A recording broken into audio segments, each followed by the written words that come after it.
Right, that should be working. Let me just check the stream on my phone. Fucking good thing we started early, isn't it? Indeed we do. Right. Okay, stream is back up. I've got adverts on my phone, so yeah, it's working.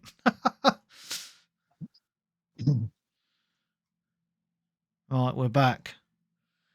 We are back. And Nick has just subscribed with Prime. Thank you very much. Right. 9 months, we have a Twitch baby. Woo! Right, are we ready then?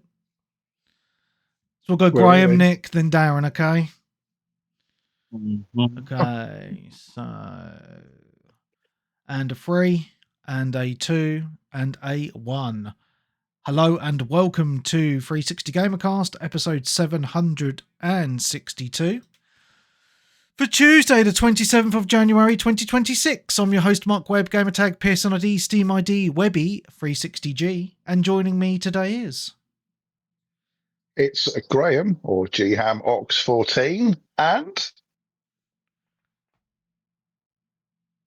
Oh, and me, Nick Fights, who I used to stream on Twitch, but I haven't for ages because I've been very busy doing nothing. Nice. I'm an expert at doing nothing. It's so sweet. Why, hello. If you're listening to this show, you are very lucky. We are finally, at the end of January, going through our top 10, or some of us only have a top 5, of 2025. We like to leave it a bit later because it gives us time to actually play the games that came out last year. As otherwise it's a little bit of a rush if you do it in December, I find. But before we start, I want to have a little moan. So, about a year ago, I bought a game off one of these CD key selling sites called Instant Gaming. Used it once, about a year ago. Yesterday, I was sitting watching telly, and my watch, I've got a smartwatch, I've had it for years, it vibrates. Oh, thank you, Clarky. It vibrates. Oh, thank you for your £65 purchase on Instant Gaming. Like, what the fuck is this? Like, and at first I was like, what is this website? And then I logged into the website, went upstairs, logged into the website on my computer, and I was like, oh, I bought a game off there about a year ago. And the latest purchase was £65 for FC 2025 coins. Like, what? Yeah. Oh, so it didn't even go on anything good. No, I was like, what the fuck is this? Yeah, so... Anyway, long story short is I emailed them and said, well, this wasn't me. What the hell is going on? And the thing that perplexed me a little bit was I buy a lot of games online, you know, from CD sites like CD Keys. And every time I make a purchase, because I make sure I'll have 2-factor on and everything on all my accounts. Whenever I make a purchase with PayPal, I have to sign in with a password and then I get a text message or I have to use my authenticator. And then I have to pump that code in. I'll get that a lot. So I sent an email to Instant saying, how the hell has this happened? Because nothing's been authenticated to me, blah, blah, blah, blah. And they come back and they said, we've shut your account down because, you've said this. And then at the bottom of the email, they said, if the code hasn't been used, we will refund you. And I was thinking, what fucking cheeky cunts? No way, I'm not putting up with that. Where was the code sent to? Because it should have been sent to your email unless they've hacked your account. No, so the way these sites work is on the account section on where you've purchased it, it shows up in there. So if you ever bought a game of CD Keys, if you ever bought a code of CD Keys, you'll know what I mean. Like in your account section, there's a code section of the game you bought. Yeah. So anyway, I was in there, and it'd been opened anyway, from what I could see. So anyway, they were fucking useless. So I went through PayPal and to say fraudulent activity, blah, blah, blah, left it till this morning, had an email from PayPal saying, we've sided with the seller because there's been no fraudulent activity. And I was like, fuck this is taking the piss. So I was pissed off. Anyway, give them their due. I rang PayPal this morning. And they answered actually very quick. Within a few minutes, I spoke to this American lady, explained it. She went away for a few minutes, put me on hold, came back and said, "Yeah, we'll refund you." It's like brilliant. But that instant gaming, I just wanted to warn people, because then I did a little bit of Googling, because I was like, this is a bit shit. And I came across multiple posts of different people in the last few months, exactly the same amount of money, exactly the same thing happening to them. So I think it's the actual website themselves or someone working there. Wow. Yeah. Because like on a personal level, I'm very careful with my accounts. I have a separate password for every single account. I use a password generator, because I pay for one of them password managers. Really long passwords, etc. So I was thinking, well, how the fuck have they got into this account to even make this purchase? And so PayPal, so I said to PayPal, how the fuck have they even made this purchase? Because I normally have the two-factor, blah, blah, blah. And they said, oh, they've set up automatic recurring payments through the website. So like it syncs into PayPal. So you don't have to pump your codes in anymore. And I was like, that is fucking diabolical. A lot of my websites I use for pre-ordering the games, they don't even have that. Like some of them don't even save my details. I've got to sign into some shit if I want to do that, so I just don't bother. Yeah. So I have to put everything in separately every time. Yeah. So yeah, just a top tip. So actually, after that, I went onto my PayPal account and I checked all the automatic payment accounts that are on there. There's about fucking 40 or 50 on there. I was like, fucking hell. So I what's the word? I deactivated them all. Because now it's made me a bit wary. So yeah. Yeah, I bet. Yeah. So it's just a bit annoying, to be honest, because the way they made the purchase was they made it from my PayPal, but it comes out of my bank account. So they're going to charge my bank account in a couple of days, but they've already issued the refund, but the money's going to come out of my bank account. And then a few days later, PayPal, it's going to go back into my bank account, which is a little bit annoying, but yeah, could have been worse. It could have been like a couple of hundred or something, but still it's a little bit frustrating. So just to warn people, if you've got an account with them, fucking close it, because I wouldn't trust them at all. Anyway, on a happier bit of news, it's Game of the Year 2025 show. Hope you're all doing well. Nice to see the people in the Twitch. Hello to Daz Poz, Dougster, Clarkey, St. Adams, and anyone else who's in there. Awesome. We do Twitch stream live every Sunday at 7:30 p.m. We've started a bit earlier this week because I think this might go on a bit longer. I don't know. We will see. So anyway, shall we get started with our top games of 2025? Now, myself and Nick have a top 10 and some honourable mentions. Graham and Darren have a top 5 because they're not as hardcore as me and Nick.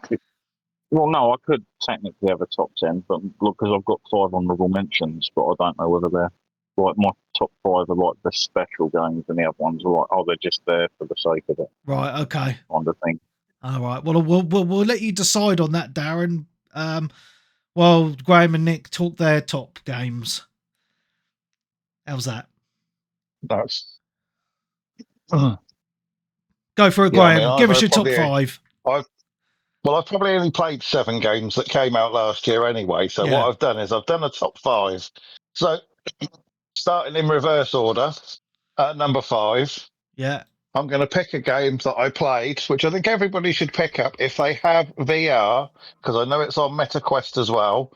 A game called Into Black. Now, what this is it's fairly standard. Your ship crashes on a planet. You have to go down and mine raw materials to fix parts of your ship. And it's got your robot companion is the same person who provided the voice for Cogsworth in the Fallout games. Oh, brilliant. He's like the comic relief, if you like. He's your sort of advisor. But basically, you're looking to mine raw materials to produce parts for your ship so you can escape the planet that you've crash landed on.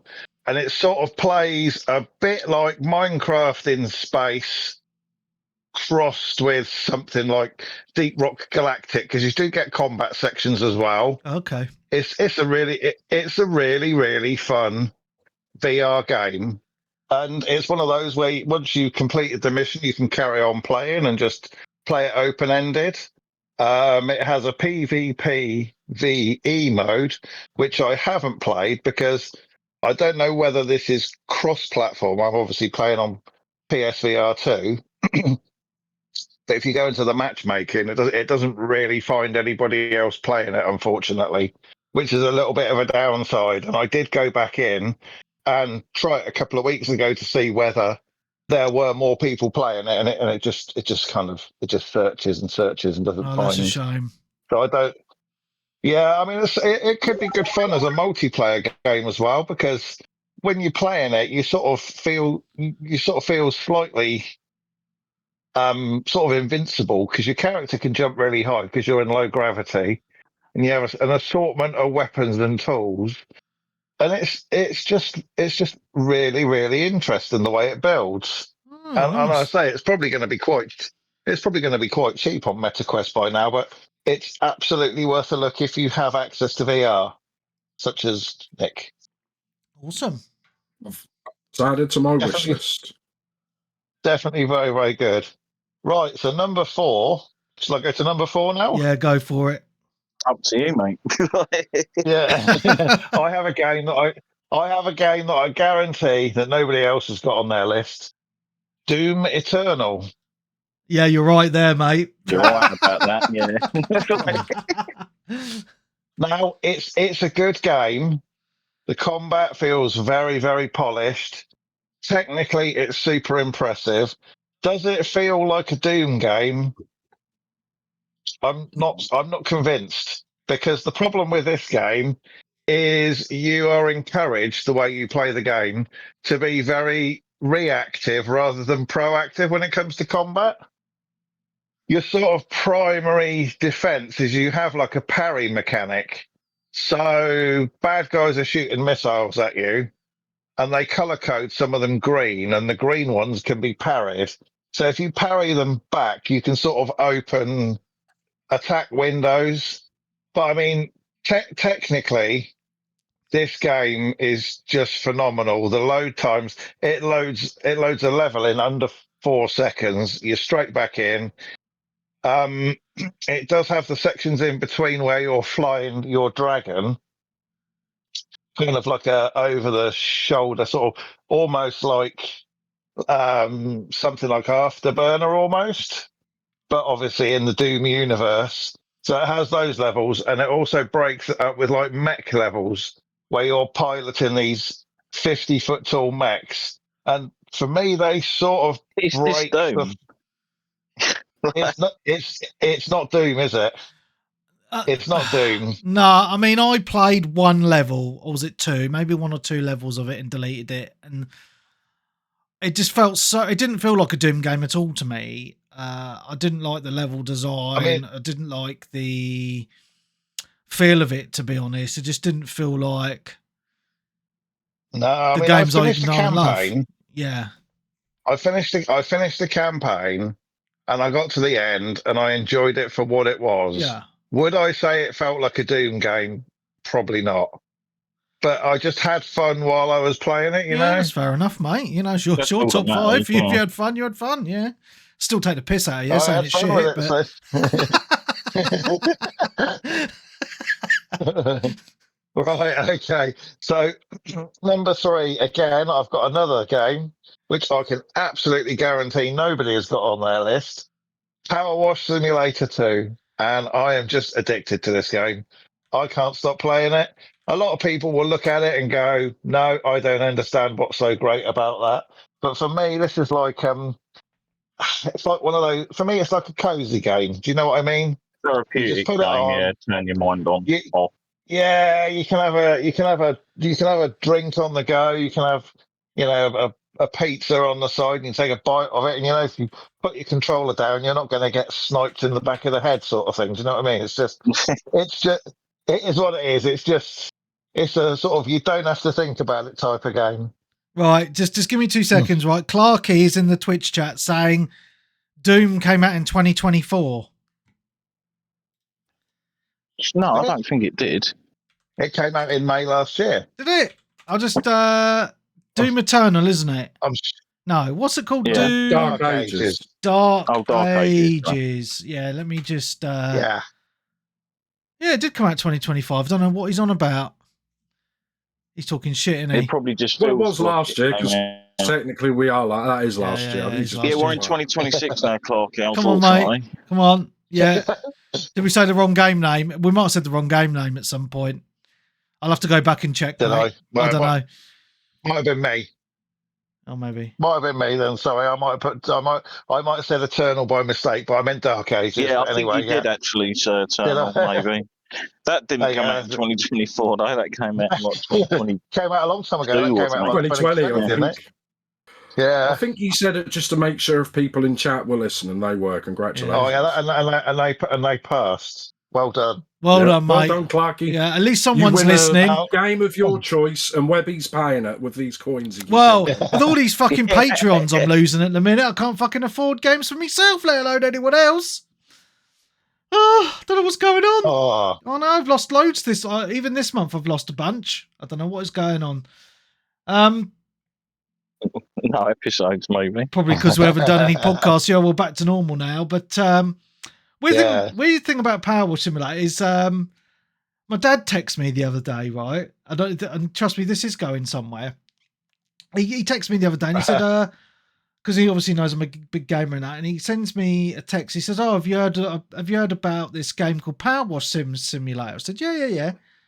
He said, "Oh," because my dad goes to the gym every day and he chats to people, and he was like, "Oh, I was chatting." He said, "Oh, I'm chatting to this old guy in the gym.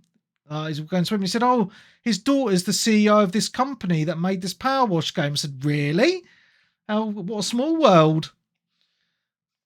So yeah, how Nice. weird is that? Yeah. Brilliant. Yeah. I like. Even worse if it was like, oh, there's someone here that's the CEO of a company that made a game you really hate. You'd be like, hold her there, I'll be on my way over. Yeah, I've got a few words to say. Yeah. No, I like Power Wash games. Me and my boy have played a bunch of 1 and 2 in co-op. It's just. I think you can split screen the new one as well. Oh, brilliant! I believe. I'm not sure. Well, I quite like the DLC. I'm sure. I like the DLC they did for the first one because I added a bunch of Final Fantasy VII DLC and They did, yeah. SpongeBob, I think, and a few other things. Yeah, pretty good, man. Yeah. Back to the Future. They did Lara stuff like Croft that, yeah. Mansion, didn't they? Yeah. Yes, they did. Yes. Yeah, man. Could you clean the butler? No. Oh, I think a nice nod. You get a Chivo for it. It's a shame you can't power wash Lara Croft's clothes off. Hey. Oh dear. No. Anyway, Yeah. So number two in my top 5. Yeah. I know people are going to have something to say about. Yeah, go on. I picked Sonic Crossworlds Racing. Fantastic game. I literally was just talking about this before the podcast. This game is phenomenal. It's really, really pretty. It's kind of technical where it needs to be. It's fun where it needs to be. It's insanely fast. And it's sort of on some of the higher skill levels. If you're not paying attention, this game will kick your ass. Yeah. This game does not pull its punches. If it needs to do something to get in front of you, it will do it. I mean, I just love it. But it's just.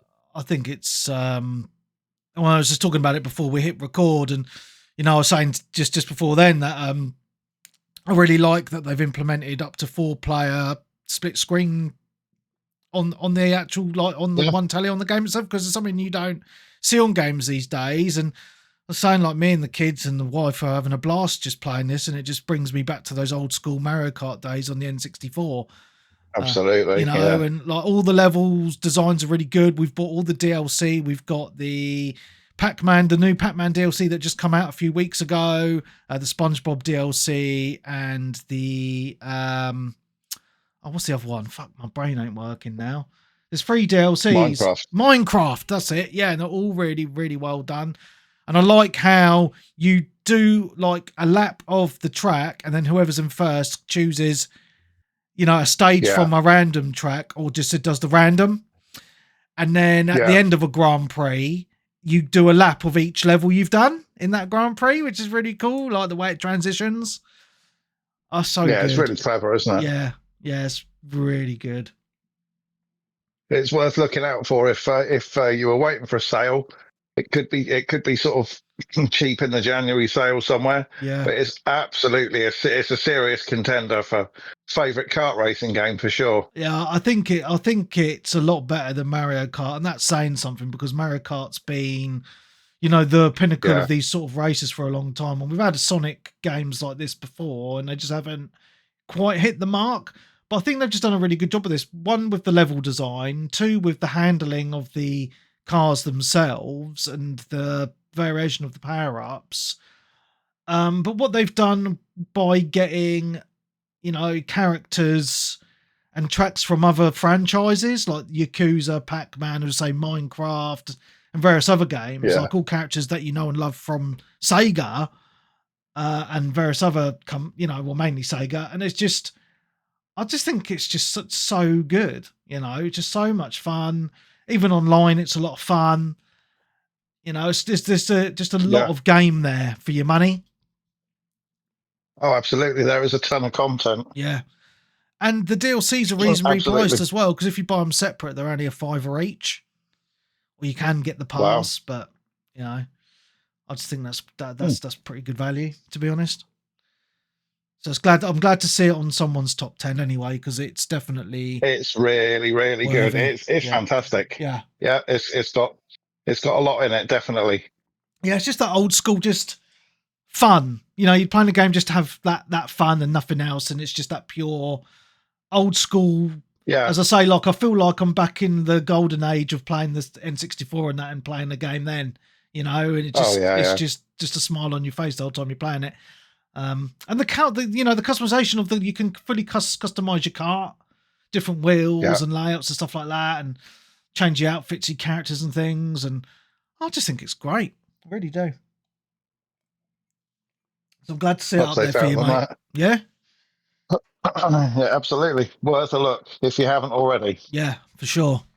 And it's crossplay. Sorry? And it's crossplay. It's crossplay, is it? Yeah. Oh, fantastic. Yeah. And my number 1 game of last year, which really caught me by surprise. I know what this is. Sorry? I bet I know what it is. What is it? I think I know what it is. I reckon I predict you're going to say Eartheon. No. Oh, no, okay. Yeah. Sorry. That's what I presumed it was. Yeah, so me and Darren are wrong then. No, I said it was going to be. I thought it was Ball Pit. Well, yeah, I think Eartheon fell just outside my top 5, to be honest. Oh, that's a shame. Just. But Ball Pit, no, I mean, I picked this up. I think bizarrely, it was my brother that spoke to me. He'd picked this up on because it's on Switch 1, isn't it, as well, I think. Oh, right. I think so, yeah. So he popped round and I looked and it was on the store. So I downloaded the demo, and I think I'd paid the demo for about 10 minutes. And I went, I don't care how much it is, I'm buying it because I am absolutely hooked. And even now I've kind of run the end credits and seen the end of the game, I'm still playing it. Wow. And I believe it's getting 3 free content updates this year. The first one, they did say was coming in this week. January, I think. I think it's this week. Yeah. So yeah, it's due for 3 quite big content updates. But I love this game. This takes me back again. You talk about the good old days of gaming. It feels like it just feels like an old Mega Drive puzzle game, really, doesn't it? Almost. Yeah, without the slowdown, I suppose. Without the slowdown. Yeah. So that's. I mean, I've put. It's one of those games that's really sort of, when I've not been playing it, I've been sat there thinking about builds for characters, that sort of thing. So it sort of really captured my imagination, and I quite like the way that you can customize your sort of play experience as you go, and all the characters are really different. There's the one he shoots Yeah, from the that top, was, one he shoots from the bottom, and there's just so much variation. They kind of go, here's the rules, here's the gameplay. Oh, except this power up's going to completely twist all of that, and none of it will matter. Absolutely worth a look. Best sort of, was it 10 or 12 quid on a download? Best 10 quid I ever spent, really. Wow. So, and that's mad because that's a Game Pass game as well. I know, and I'm absolutely hooked. I'm actually still playing it. I bet you're playing it right now, aren't you? I'm not actually. I'm actually quite surprised, mate, to be honest. I mean, I remember you saying that you enjoyed it on the podcast a few times, but I seriously thought that Eartheon was going to be your number one because of how much you talked about absolutely loving it. So I'm quite surprised. It just got pushed out of my top 5, and I must admit, it was in my top 5 and then out of my top 5 several times. So my honourable mentions are Eartheon. I thought we were doing them at the end. Oh, we're doing that at the end, though. Yeah. So yeah. it didn't quite make my list, but it's going to be on the honourable mentions. But there you go. Spoiler. Yeah, spoiler alert. That's cool, mate.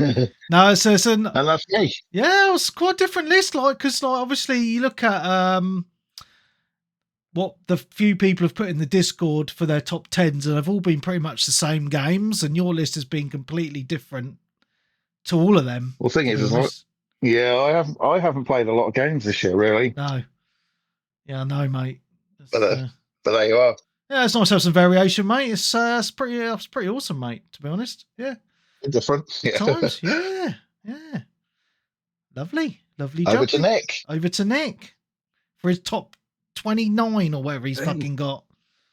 Not far, which is bad because I think I've spent most of this year slagging off this year, saying it's the worst generation ever, but I've got like 17 games that came out this year I've bought. That's nuts. But it's meant, whereas I think other years I've struggled to get 5. Yeah. But there we go. Number 10, which is going to piss off Webby. Mate, nothing to piss me off. If you enjoy games, I don't care. No, where it is. Battlefield 6. I'm just glad it's on your top 10, mate, to be honest. Yeah, I like it. I haven't played enough of it. Like I said, I just never.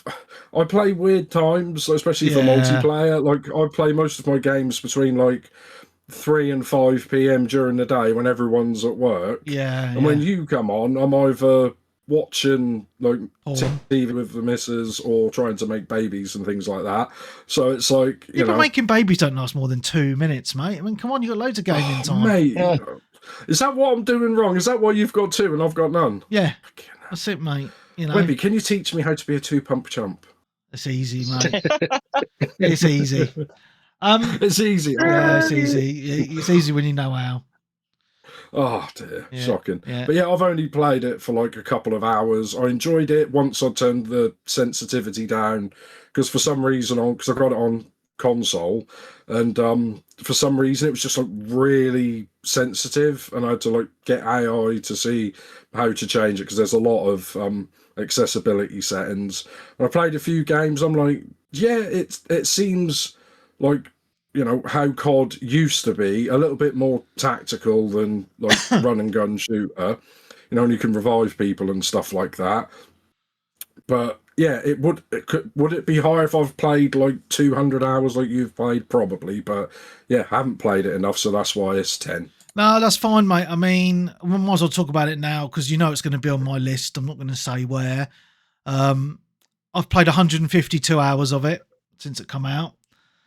It's a tough one to place, right? Because on one hand, the campaign is shit, absolutely shit. I've only played. Is there a campaign? Yeah, I only played the first level, and then I was like, I'm not playing this anymore. I'm going straight to multiplayer. And the multiplayer, as you know, I've mentioned a lot of times, it just brings me back to the good old Battlefield days. And I know there is some misgivings where none of the maps are as big as the older Battlefield, like maps from the older titles that we come to expect, but there's a few maps that are quite large anyway, and you know, I pretty much only play Conquest, and the maps.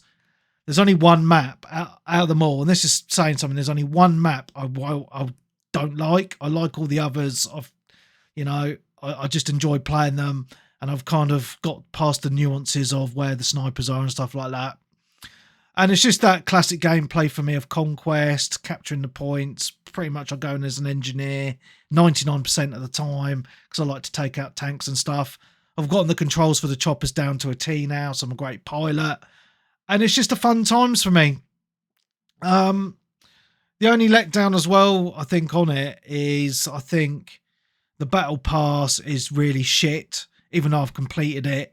It kind of, to get the points needed, it forces you to play as game modes you don't want to play, classes you don't want to play, use guns you don't want to use. And if you're focusing on the battle pass and doing that, the game does become more of a chore than enjoyable. So I tried to pretty much play it just how I wanted to play it, just as an engineer for the most part, just play it like the battle pass didn't exist. And I found I got most of the way on the battle pass just by leveling it, because you get the battle pass tokens by getting XP for your character as well. So just for me, just by playing it naturally, I pretty much got most of the tokens anyway. And for me as well, like, because I'm on most evenings between around 7:30, probably on to about 10 or 11 at night, depending on how I feel.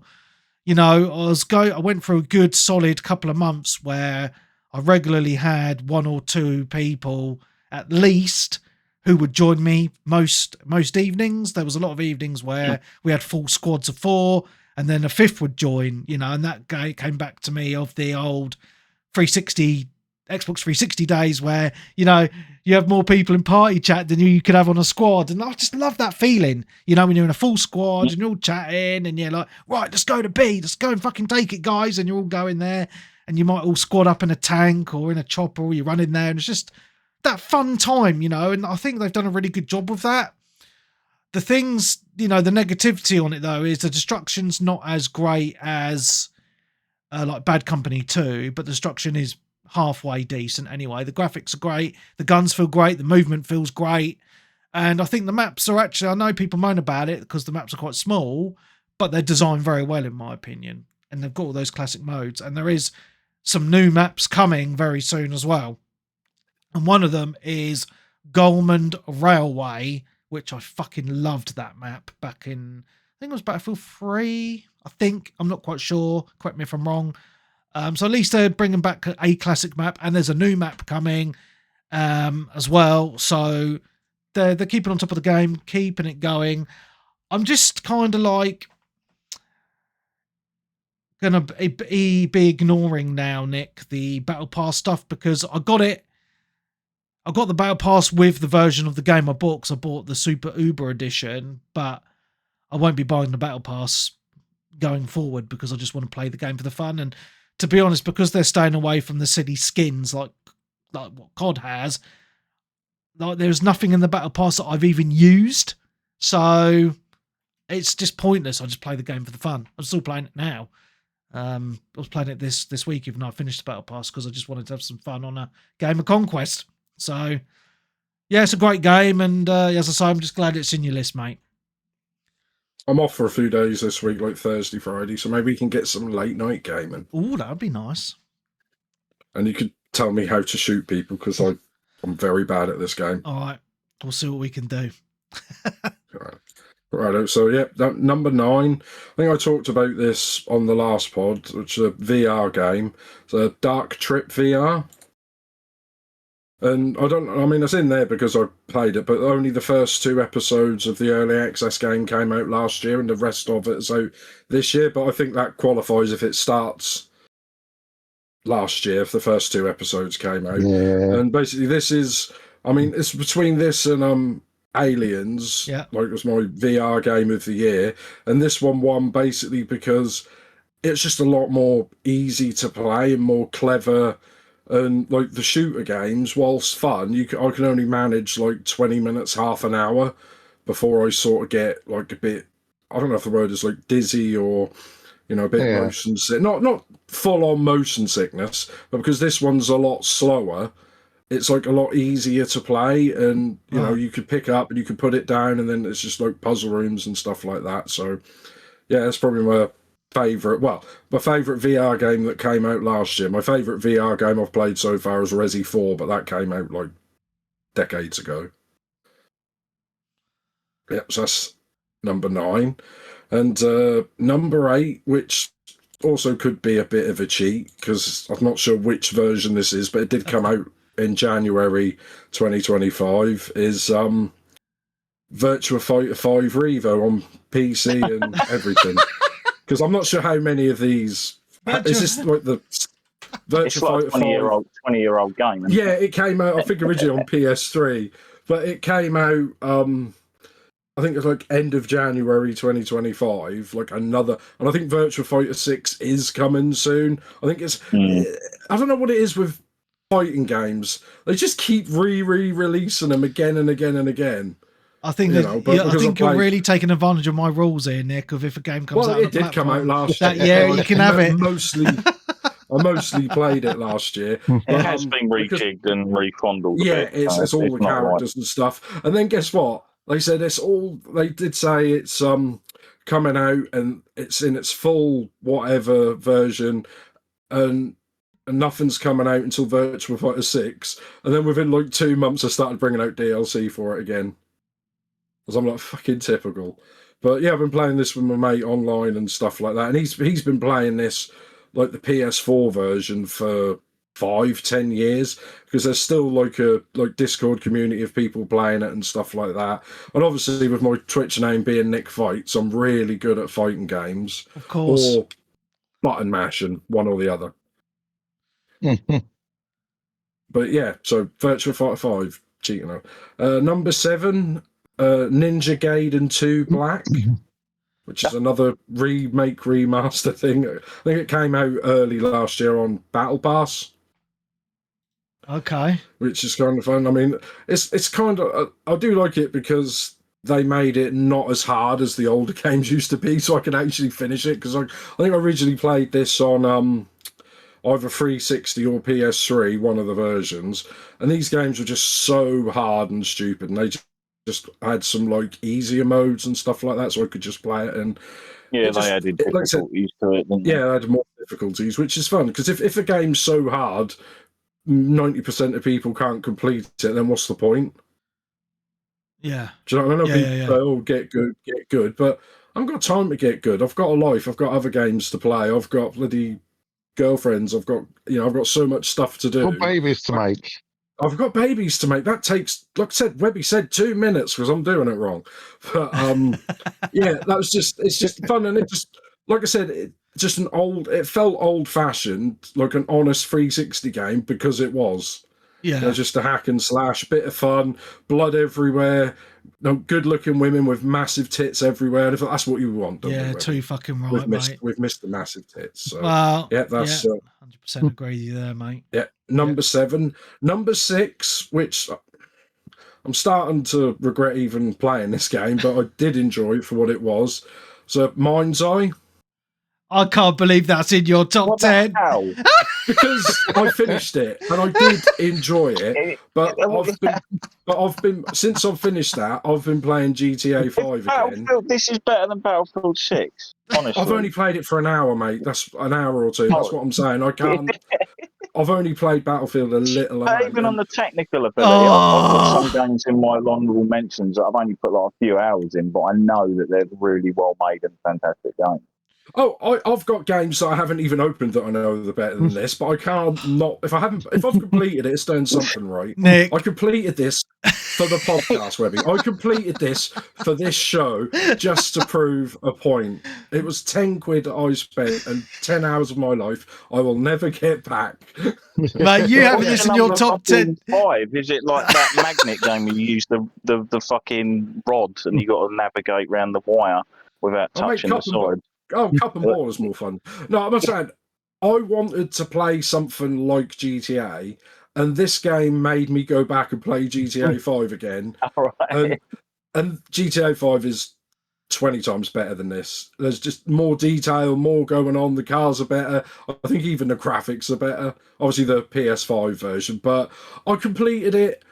I enjoyed some of it, but yeah, it's my list. I can have it number 6. To be fair, Nick, I'm gonna say a couple of things, right? One is you've now lost all credibility of your game of the year having this above I Battlefield. never had any credibility, Webby. You're aware of this. Yeah, but to give you some to defend you a little bit, because I played the game for about 8 hours, and I actually enjoyed playing it, even though it was glitchy as fuck, and it was just jank. It's less glitchy now. Yeah, but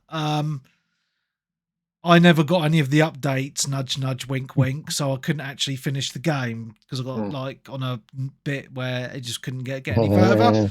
But yeah, I like the setting and the idea of it. It just, the execution was just not there. But you know, we've all had games like Stunty with his Rambo and stuff like that, which are kind of like those AA type games, but that we've enjoyed. So yeah, I can give you that in a way. £10. I knew it was shit. I just wanted to see how shit it was, and I expected it to be crap. And it was slightly better than crap. Yeah. So it's piss. You put a smile on one of the developers' faces. Yeah. I mean, I could feel worse. I could have bought this for full price like somebody else, couldn't I? Oh yeah. I mean, who paid full price for this shit? Played it for 10 minutes and went, uh-oh. Yeah. Okay, fair enough, mate. It's down by that. Yeah, now we get on to the good games now, maybe. Number 5, Donkey Kong Bonanza. Whee. Yay! Like I said, this was a bit of a slog game. So I started playing it in between like other games and stuff like that because, like, which I always forget with Nintendo most of the time, the gameplay is the game. There's not much story to it, if you see what I mean. So actually completing the levels, it's like I said, still very old. And I did enjoy it, but I don't know. There's just some other games I thought were better. I mean, did you ever finish this, Darren? I haven't finished it. No, I'm still going through it. It is in my list. Yeah, but it's decent. The music's good.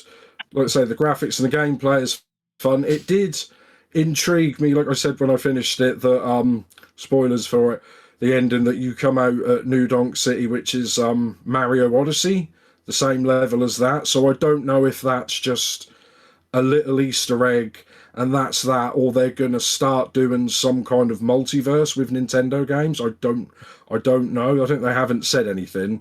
I'm probably giving It's probably Nintendo just a nod. Yeah, I would assume it's a nod.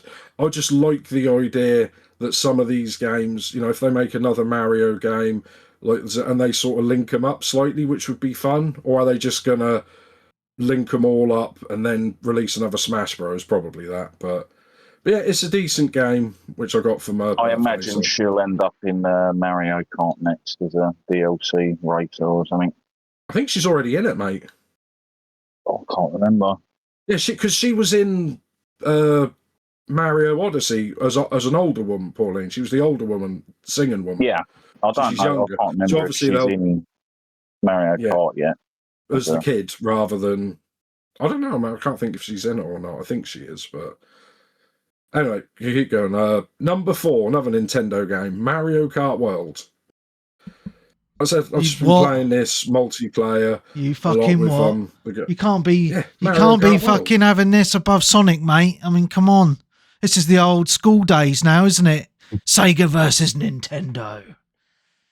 Come on. Well, I'm a Sega kid, but not with. I haven't played the newest Sonic game, mate. So that's why it beats it by. I haven't played it, mate. I've played the first one on 360, the Sonic game. Really enjoyed it. And last year I bought whichever, because this one out last year was the third Sonic kart game. I still haven't played the second kart game yet. That's how far behind I am. But whereas, like I said, played loads of Mario Kart. It's not a big as jump as we was hoping, but it's fun. It looks a lot better than the Switch 1 version on the big screen TV. And we play loads of Mario Kart and strip Mario Kart, so I can't really say much more than that.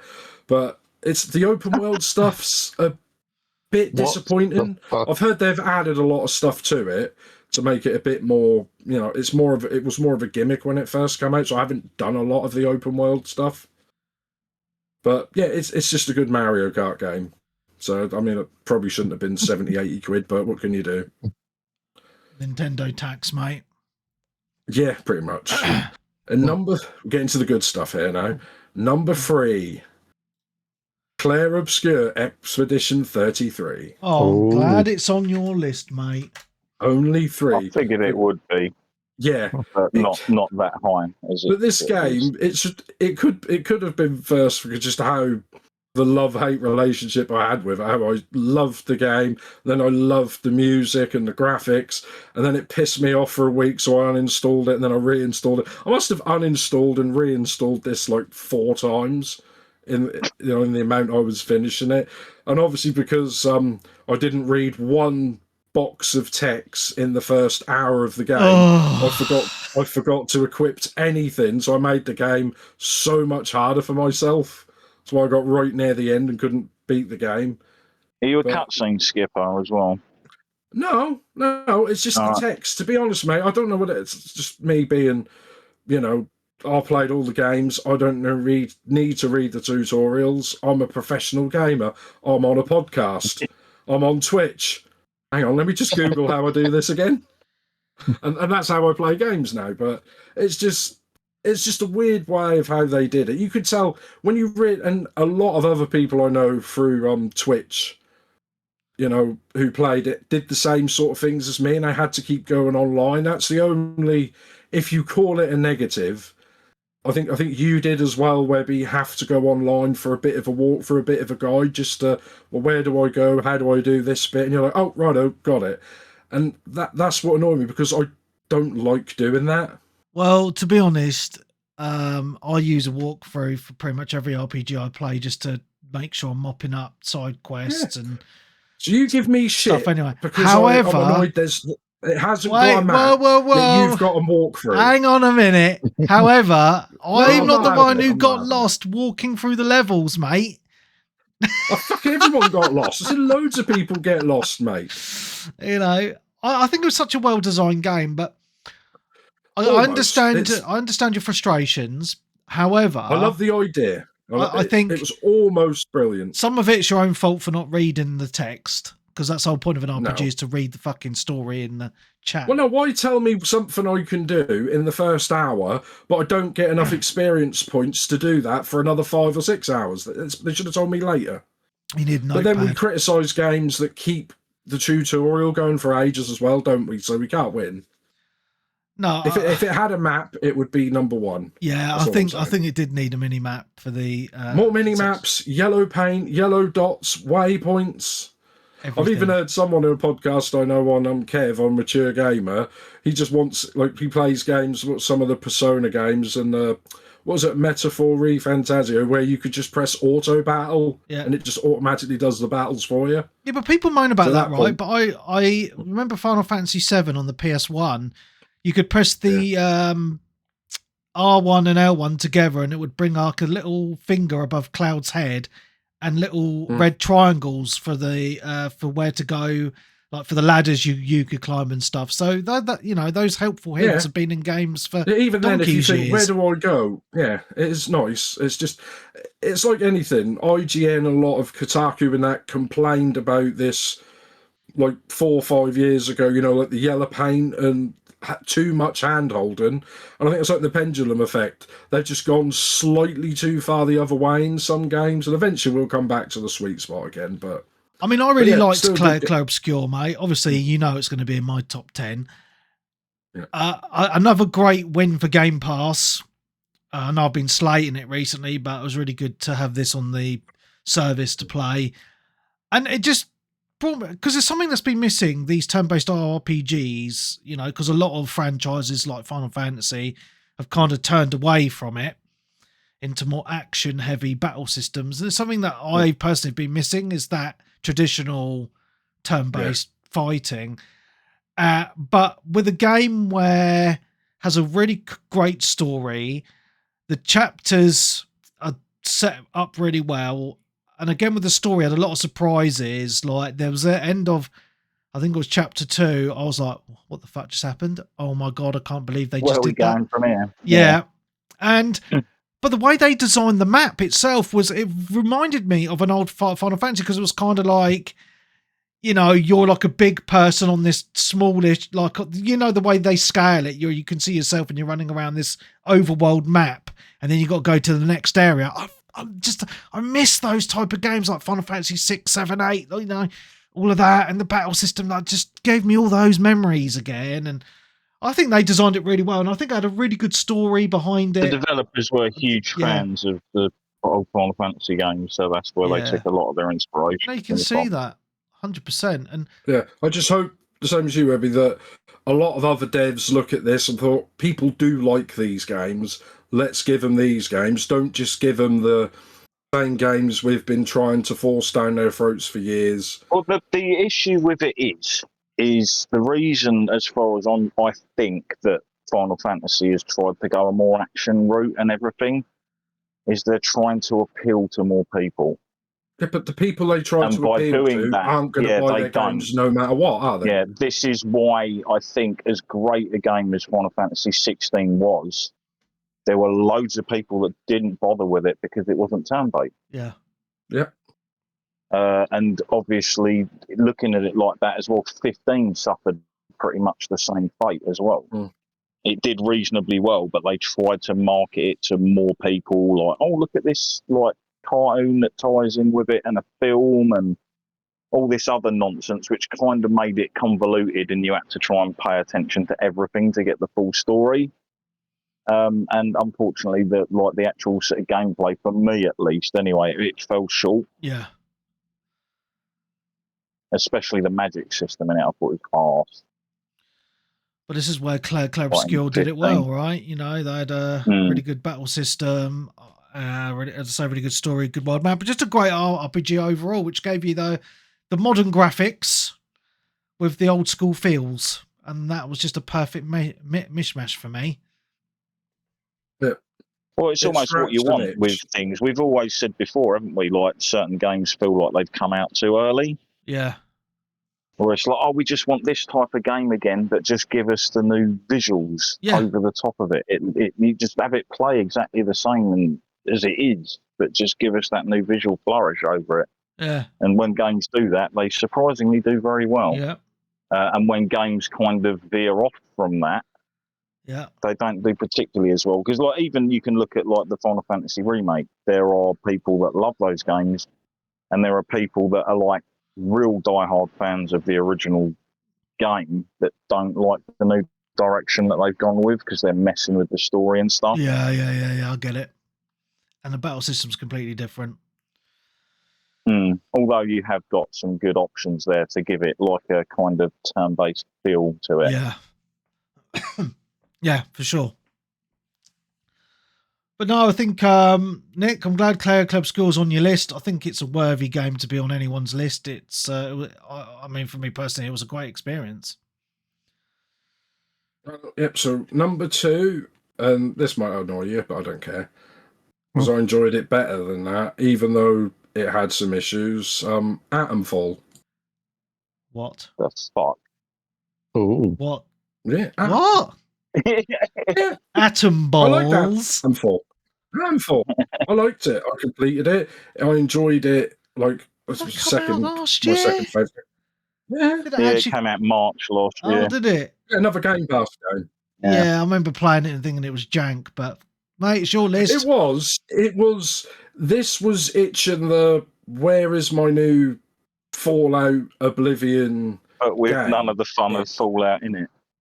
No, because it's not really a Fallout game. No, it's not really a Fallout or a Skyrim. I was hoping for the like go out, explore, loot everything, enjoy doing stuff, and then partway through the game you're like, oh, so there's no point looting anything apart from these vials that increase my abilities. Everything else is just pointless. Yeah, but similar to Claire Obscure, I wanted to play this type of open world game, even though it wasn't really an open world game. And it is very similar to, like, you know, jack of all trades, master of none. But it looked nice. It was like the British setting and the voice acting and stuff like that, and all the different endings, which it didn't really matter which ending you got. I just got one. I think I got the same one as you, Webby, and then I just watched the rest on YouTube. Yeah. I wasn't going to play through the game, but I wanted it. I think I had anticipation, like seeing the trailers, and thought, oh, it's going to be like Fallout, but set in Britain. This is going to be awesome.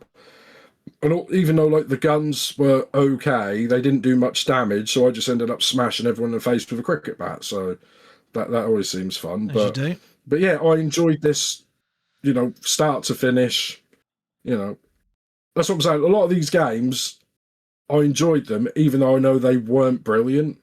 I don't think there was many brilliant games this year. Well, but just some good games. And I think that's what, I think the world would be a boring place if everyone enjoyed the same thing, right? And everyone finds enjoyment in the strangest of ways sometimes, maybe. The strangest of places. But as long as you've enjoyed it. Appear on quite a few other people's lists. Not from obviously but like other sort of things have talked about it. Just a few, if they'd have tweaked this a bit, this could have been an awesome game. This reminds me, not obviously it's a different game, this reminds me of Assassin's Creed 1 before Assassin's Creed 2. You could see they've got something, and the next game... And then they fuck it up in the sequel. Yeah, the next game, Atomfall 2, will either be one of the best games ever made, like Assassin's Creed 2, and everyone's going to love it, or it's just going to go off. No, I'm just saying, it's either going to be that, or it's going to be... Yeah, you said everyone's going to love it. Well, it's the worst Assassin's Creed in my opinion, but there we go.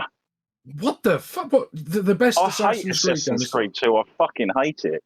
I thought that game was shite. Motherfuckers, are you? No, I like the original game. The reason I hated the second game is because it took almost every single fucking aspect that I liked about the first game and just chucked it out the window. You can't plan shit. You can't plan your assassinations out. It's just literally go there, push the button, run away. Go there, push the. It's like a fucking scripted event simulator. That's all that game is. It's scripted event simulator. No. If you look at the ways you take out all the assassinations in the game, it is move to this position, observe, push the button, run off. There's no planning or anything. You can't take out people the way you wanted to do it. I love the visuals and the music in the second game. It's the best for the music, I would say. Gameplay, I was screaming abuse at that. That shitty fucking bit when you're on the back of the carriage going down on Leonardo's carriage and there's people jumping on it. Shit.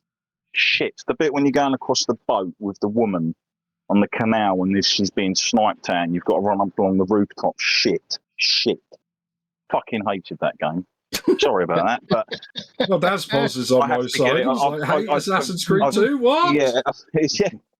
Well, you remember why you hate it, and you're going into specifics. I can't counter with why I liked it. No, it's literally like one of those games where I was looking forward to the sequel for so long, and then when I got it, I was just like, "What is there?" Maybe it's one of those. I think I 1000G'd it, but I did it. Oh, I 1000G'd it, but I hate it. Righto. Yeah, gnashing teeth. One of these people. I've played this game for 900 hours and now I want a refund. It's horrible. It was one of those I've started, so I finished, and I was back then having competitions with my mates, for Gamer Score and stuff. When Gamer Score actually when meant it came something. out or later? I bought it on release because I 1000G'd the first one. I actually enjoyed running around looking for all the flags in the different locations and stuff. I know loads of people absolutely despise that, but that was something that actually kept me going back to the game.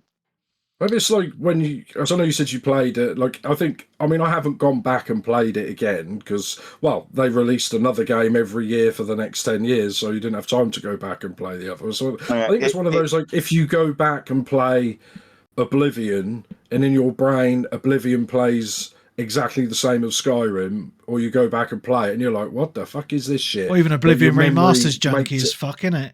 Yeah. But it was a game think it at the time. I didn't touch another Assassin's Creed game again until Black Flag after 2. Well, you missed out. Assassin's Creed 3 was good. Black Flag was great. Oh, no, tell a lie. I think I might have picked up 3. That was the one that was in the Revolution. I just avoided the spin-off ones with Ezio. Oh, There was Ezio's the like best the ones character, with like man. the weird. No, Yes. it was the ones Ezio. with the tower defense and stuff, weren't there? Like tower defense modes and other weird shite. I can't But yeah, remember. I was just like, move on from this horrible character, please, and I'll pick up a game again. I mean, I played like 2, and then you had what, Brotherhood, Revolution, Revolution, one of those ones, and then 3, and then Black. I played them every year and really enjoyed them. I think, what was it, Unity, the one that was broken to fuckers when it finally stopped me from playing them. Oh, the one in France, I didn't buy that one. Well, I tried it like within the last couple of years because they did like an update to it, like the rest of them, and the game is still broken on the tutorial. I can't get through the tutorial. Well, anyway, Nick, shall we But move on to anyway, yep. other Yeah, game? number one. The list. Yeah, Atomfall, so good. We're talking about Assassin's Creed. Yeah, number 1. Oh, game of Metal the Gear year, Solid drum roll. 3. Oh, didn't even give me time for a drum Metal roll. Gear Solid. Go on, do your drum roll then. Oh no, I'll do it. I was going to edit it in. You don't have a drum roll sound effect. I want to check my soundboard. Where the fuck is my? I just make time. Okay, here we go. They already know. This is what I think of you having that as your number 1. Why are you gay? I didn't even hear what the number 1 was. I must Yeah, admit, I'm he's still not- like slightly steaming. Metal Gear Solid 3 Delta Snake Eater. Oh right, no, that's fair enough. Good game, mate. Yeah, To I be, like to be Seen honest, it's had some patches to fix some of the issues. Yeah, I didn't really see any issues. I mean, I played it on release. I enjoyed it. Like I said, I mean, I've only recently, within the last 4 or 5 years, started going through the Metal Gear games. I played 5 years ago, and that's all I've played. So I've done 1, 2, and now 3. And you know, a couple of, you could feel, even though they've updated all the graphics, they'd left a lot of how it plays back in like the PS2 mid 2000s era, because I think they couldn't, you know, if they'd have changed too much, it wouldn't have felt like the same game. But like I said, I've got nostalgia, but with new graphics as well, because sometimes I go back, because I play a lot of older retro games, and I'm like, oh yeah, I remember I wanted to play that, or I loved that game back then. And then you fire up the Dreamcast or the Saturn or whatever, and then you start playing it on modern TVs with, you know, HD 4K TVs, when we used to have like 240p CRTs, and you think, oh, it looks horrible, and in your brain it looked better than that because it was brilliant at the time. But this one, like I said, they just made it look as good as a modern game, and it played well, like loads, you know, the story, sexy ladies, we all love sexy ladies, and for some reason, where she just turned up, she just started stripping off every time. I thought, oh, I could get used to this. fantastic, mate. Just because we've just had so much of the opposite of that for years, haven't we? Yeah. Yeah, and this is the one where I've literally had, like, similar to Graham, it's just, I've had the most fun playing this, all the different ways. Even when I'm playing the game and I was streaming it, and then I shot the dog, and then girlfriend comes and tells me off because I've shot and killed the dog. I'm like, it's a computer game dog, why do I get hit? And it was going to eat me. She said, that's animal cruelty. I think So the I game was started great, mate. And the thing for me was, I don't think I played it originally because I have no memory of it. So for me, it was a perfect It came way out to late play on it. PS2, very late. Yeah, so I think PS3.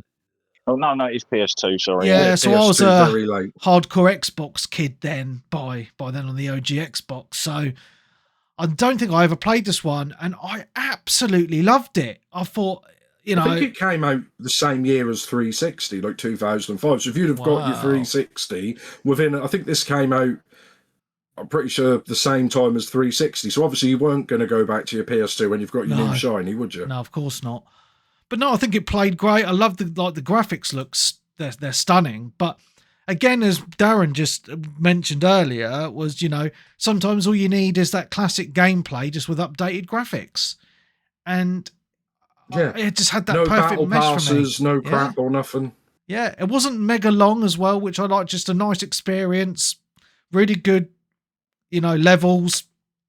Got stuck in a few points. I mean, like one was, It took me ages to figure out where to find this general to hide him and to dress up as him. And Yeah, Yeah. that one got me. I was like, and then when I found him, it was like to hide him before I got spotted and Yeah. hide him in the lockers and stuff. yeah. But I think it's a great game, mate. I think they did a fantastic job on remastering the graphics. Great gameplay all round. Just goes to show again that the classic games, because it was all the classic gameplay as far as I'm aware. Like it played exactly the same as the original, just with new shiny. And it's a fantastic game, mate. So no, I applaud you for having it on your list, because it's definitely on my list as well. Little spoiler. Great game. Yeah. Number 1 official game of the year. Boom. Nice. Right. How did you Was get it- on with did you try the Ape Escape mode and stuff, or did you play it on Xbox? That was on Xbox, so that was Bomberman, I think. I know I didn't play any right. of that stuff, mate, to be honest. Because they added the sort of online thing to it, didn't they, as well? But I didn't have any online at the time, so I couldn't have done even if I wanted to. But I think they did that with 5 as well. Added online to it later. Yeah. 5 was great. I still think 5 won't be my favourite one. Even though it's kind of incomplete.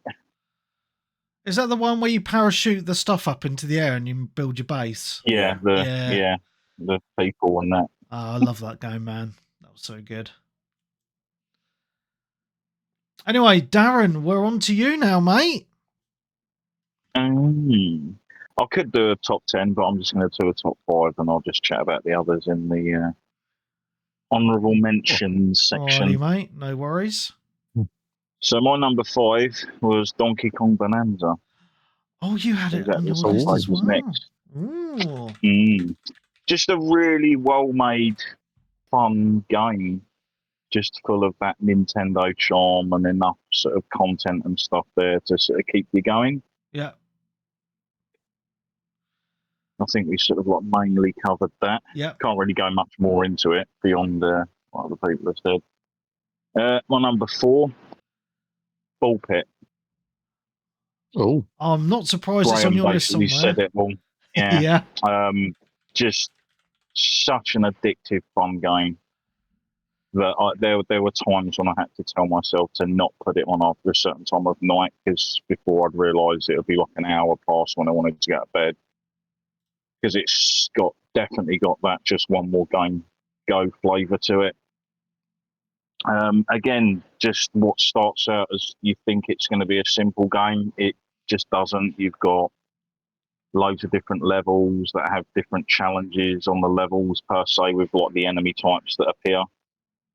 So you're not just fighting the same sort of enemy types that are coming down the screen. Some of them are really annoying. They'll like duck underground, pop back up, steal your balls.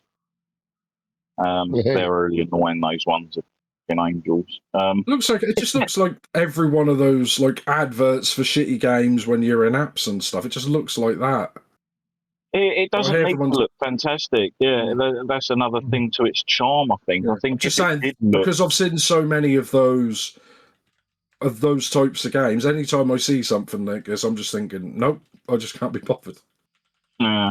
But then, like, obviously, not only that, it's when you get your characters and you notice that they all play slightly different, and then you start unlocking the later characters and they play, like, unbelievably different. Like, the fact that there's a guy that is turn-based, which is just bizarre in a game like that to have a turn-based character.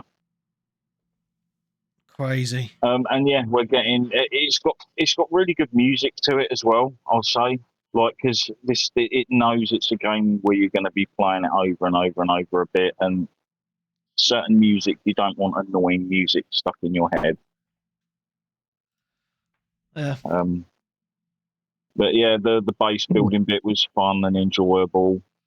I still find myself sticking it on every now and again to level up some of the buildings, because although some of them use materials, there's a few of them that use gold, and that's really annoying because it's like the hardest actual thing to get hold of, unless you've got like 6 or 7 mines or something in your town, which I don't have. I think I've got like 2 at the most. sort of thing. And if you like your sort of gamer score, Chivo trophy type stuff, it's a pretty reasonable sort of platinum or 1000G or whatever, I'd say. It's going to be interesting to know if they're adding any more trophies to it with the new characters and DLC that comes with it. But yeah, can't Cool. recommend that enough if it's on sale or whatnot. My number 3 hasn't been mentioned yet, Ooh. but it was a fantastic game that I was looking forward to. And when it came out, it was better than what I thought it was going to be. And I imagine this is on your list, Webby. Maybe. Hell is Us. Yes. Can confirm it is on my list somewhere. It's on there somewhere. Yeah. Yeah. Just again, this is like another one of those AA studio games, isn't it? It wasn't like a full price title or anything, although it definitely had the visuals of like a top title. Yeah. Like it didn't seem to scrimp on anything like that. I'd say maybe if you can poke one thing at it that wasn't quite as great, it would be the music. Like the music was decent, but it's not that memorable to me.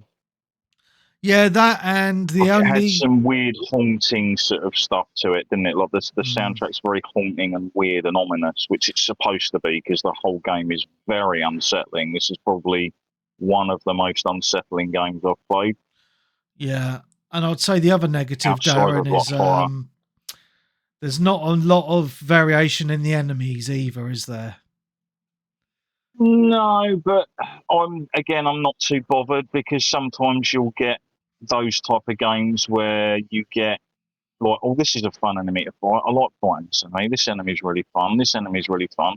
New enemy comes along and you'd rather drag your bollocks across like broken glass. Okay. I still remember one of the stupidest enemies that I've ever come across in a game.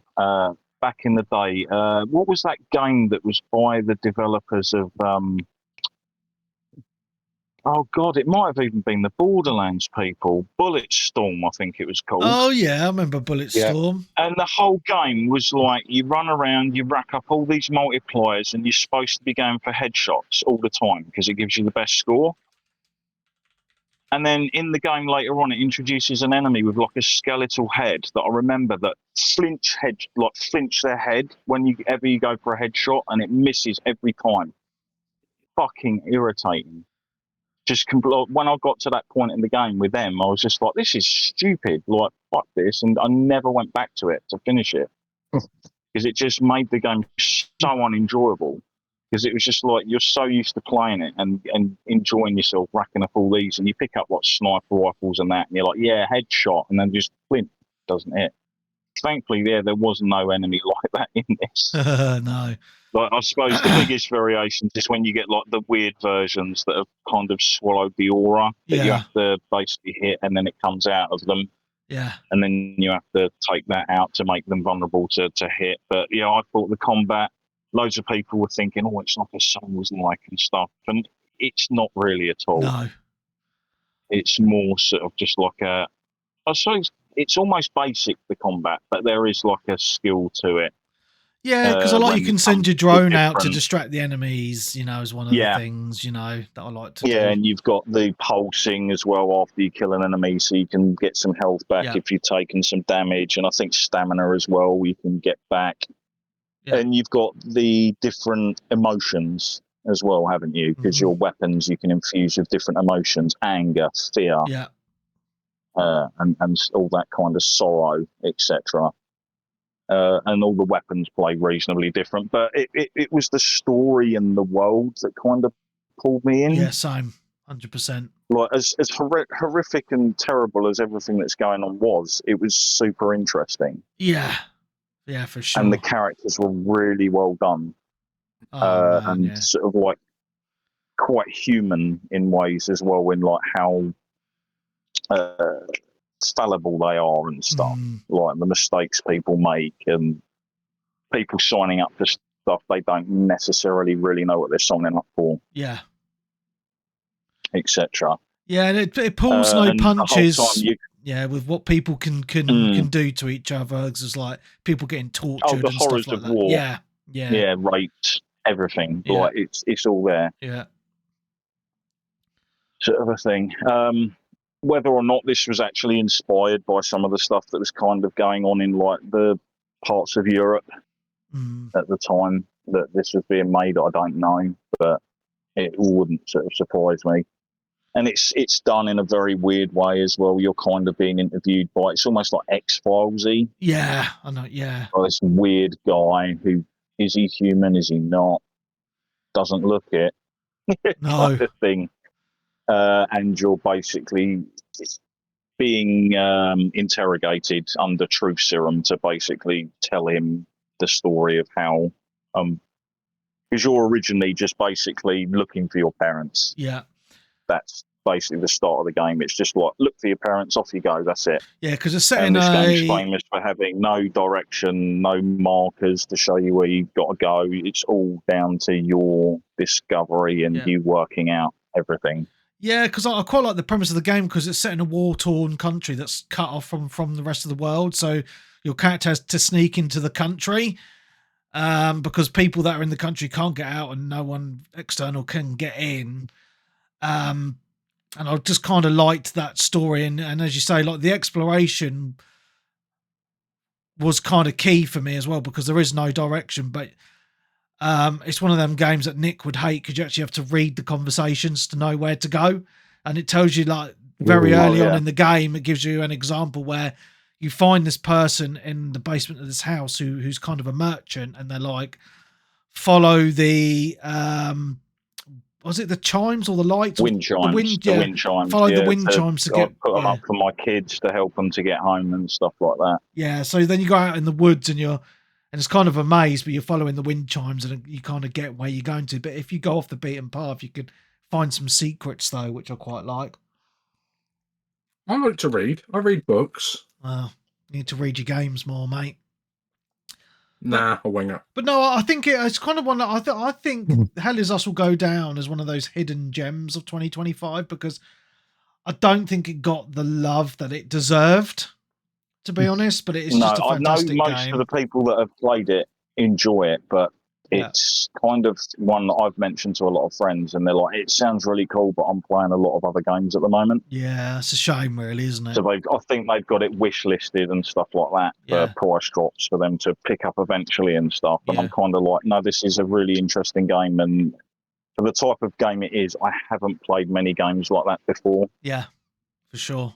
Where you're literally running around and you'll pick something up and you're like, oh shit, I know who's after this. Yeah, that's it. Where were they again? Yeah. And you're trying to think of where that character was where you met them and you're like, yes. Or someone's like, oh, I really need this for so-and-so. And you're like, I saw one of them in a certain area. I wonder if I can go there and ask them if I can get some. And then they're like, oh, yeah, nice. That's that sorted. Yeah.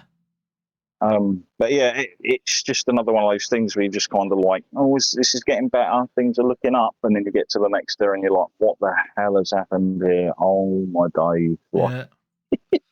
Yeah, I mean, the game is gorgeous. The graphics are just absolutely phenomenal. And some of the areas you go to, because it's kind of split up into sections and you travel to different areas. You travel via an APC, don't you, to the different areas and stuff. And some of the areas are gorgeous, like beautiful scenery, and some of them are just like, it's just the whole place has been destroyed and like, oh my God, what the fuck has happened here? Bodies hanging from telegraph poles and stuff.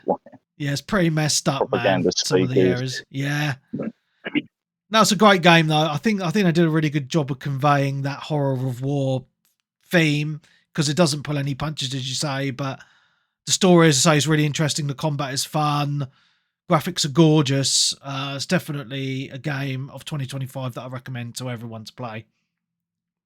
And I think it's good that it introduces you to all that kind of aspects of the game quite early on. Yes. Because it lets you know what you're getting into. It's not like something where you're like, oh, I really enjoyed it until it got really horrendous. Like, no, it gets like it's straight off the bat. It kind of lets you know what the hell's going on. Yeah. And how bad things have actually got on in this region of the earth. Because you obviously bump into other characters on your journey. Some help you, some are just sort of like quest people, etc., etc. And some of those have also smuggled in from outside of the barrier, like reporters and stuff. Yeah. So yeah, Great game. Fantastic, mate. Anyway, yeah, my number 2, Yeah. Death Stranding 2. Ooh. Talk to us. Possibly the best looking game of the year. Like, it looks absolutely phenomenal. It should be something, I think, even people that were remotely interested in the original, when it no doubt comes to PC later this year, you'll have a lot of fun with it. It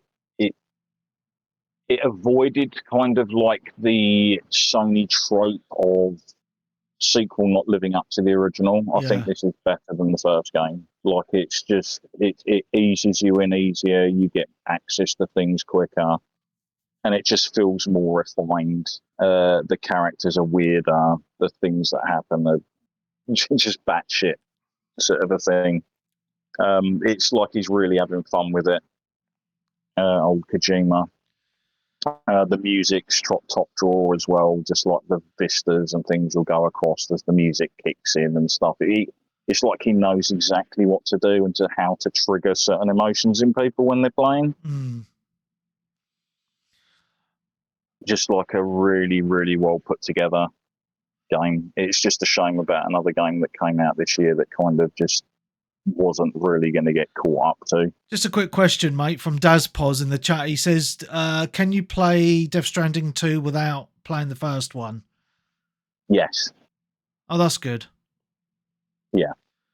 I mean, I believe if you're worried about it, just the first one's available on basically everything but Switch, as far as I'm aware. It's on PS Plus as well, I think. There must be on YouTube there must be like just even like a catch up of the storyline, right, of what's going on.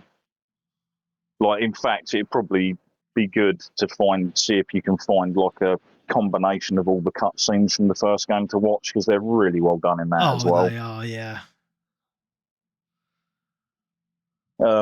But yeah, you can jump full bore into this one and kind of get a rough idea of what's going on. You'll get little hints here and there and references that go back to the original game. But yeah, I think this was fully designed to appeal to a slightly wider audience, which I believe it probably did, and obviously ease in people that didn't bother with the first game as well. A lot more environments and things like that, more things to do, and the way the interactivity with the other players and stuff is done a lot better in this one, it seems, as well. Like, you can see the paths that other players have walked because the ground gets sort of like slowly worn away on the like popular travel routes and stuff, but you can still go off and sort of go round another route if you think, well, that area over there is quite rocky and stuff, because it's still technically UPS simulator or FedEx sim or whatever people sort of call it, but there's way more to it than that. Oh, okay. There's way more elements of like Metal Gear and all of that kind of one in this, where you're sneaking through enemy camps and taking them out and stuff like that. And you literally, like, you only knock these people unconscious, you don't kill them. If people die in this world, very, very, very bad things happen. So you're trying to avoid that as much as possible. But people obviously want the packages and things that you're picking up and taking across. There's so many like mechanics to get your head around as well, like the time fall. But then everything has a counteract to it. You might have someone that's built a timefall shelter out in the middle of the world, where you're just like, oh sweet, if I quickly run along there, or someone might have abandoned the vehicle that you can just use. And if it's running low, just look to see on the map if anyone's put a charging station in, and you just drive up to that and recharge it. And then, like, when you're done with it, you can leave it for another player. It's just like this great sort of thing of everyone kind of being connected, helping each other out. That is the connections that he's obviously alluding to in the game, while you are also connecting all these different regions to the network that has all these abilities to sort of do things, because you can't summon or really like craft any of these objects and stuff in areas that aren't actually connected yet, which is why you're in the story going around the different places, connecting them from piece to piece. But yeah, there's like upgrades and all this other sort of stuff you can do. You can sort of take your time with it as well. You can hammer through the story if you want, where you can just sort of like mill about, take everything in, decide to just run packages back and forth while listening to music and stuff. Mm. And obviously, as you've progressed further in, the more enemies start turning up and different variations, etc. Cool. Just a really well-made game that I think people are going to really like. Yeah, I'm looking forward to it later coming out on this year. PC, mate. Yeah, for sure. 100%. You know what my one is? Number one is like. Yeah, you got to say that. It's pretty obvious. Yeah, it's Expedition 33. Yeah, There's I just knew nothing like came close to it. Like I think it was like by the time I'd finished the end of chapter 1, I just in my head I was like, I don't think anything that's going to come out is going to come close to what I'm experiencing with this game so far. Yeah. Like I said, it is one of those games for me that is the total package: the visuals, the enemies, the design, the music, the story, the acting, the voice acting. Yeah. It's just phenomenal. I hope this game at some point does get a Switch 2 release, because I believe that's the only platform it's technically not on yet. Wow. And it would be nice for it to, because I'd possibly get it on there again, albeit if it's not a game key card or whatever, but with the option to have that sort of like to take it on the move and whatnot. Because I think this is a game that will be remembered for years to come because of how well it was executed, and with such a small team of people. And it was revealed that it was like made for, was it under 10 or 30 million? It was somewhere around there, wasn't it? I don't know, mate. I can't remember. Yeah, I know it's definitely under 30 mil. It might even be under 10. But even so, that's incredible for how much certain games are costing nowadays. And it should bring back and wake up a lot of developers of like, right, scrap your fucking 200 people teams and all these people that just kind of are struggling to get everything done and get everything past the different stages, and just get a load of people who love what they want to do and get them all to sit around and brainstorm and get them to create what they want to make. And you get stuff like this. Yeah. And we saw it last year as well, technically, with Baldur's Gate 3, obviously a much bigger team at Larian for that. But again, it wasn't kind of going for all this corporate. I think originally they tried to, didn't they? But the head of Larian basically like distanced himself from all of that and said, no, we just want to leave us alone. We just want to make what we want to make. Yeah. And that does seem to be paying off now. And I think other studios are starting to take notice to this, because there's obviously another game that will be mentioned on your list, probably Webby, and it'll be on other people's lists, that I believe was developed in pretty much the same way. Mm. People just kind of making what they want to make. Yeah. Because there's no way this would have got off the ground at Ubisoft. Maybe if they'd have come out and done like an early tech demo for it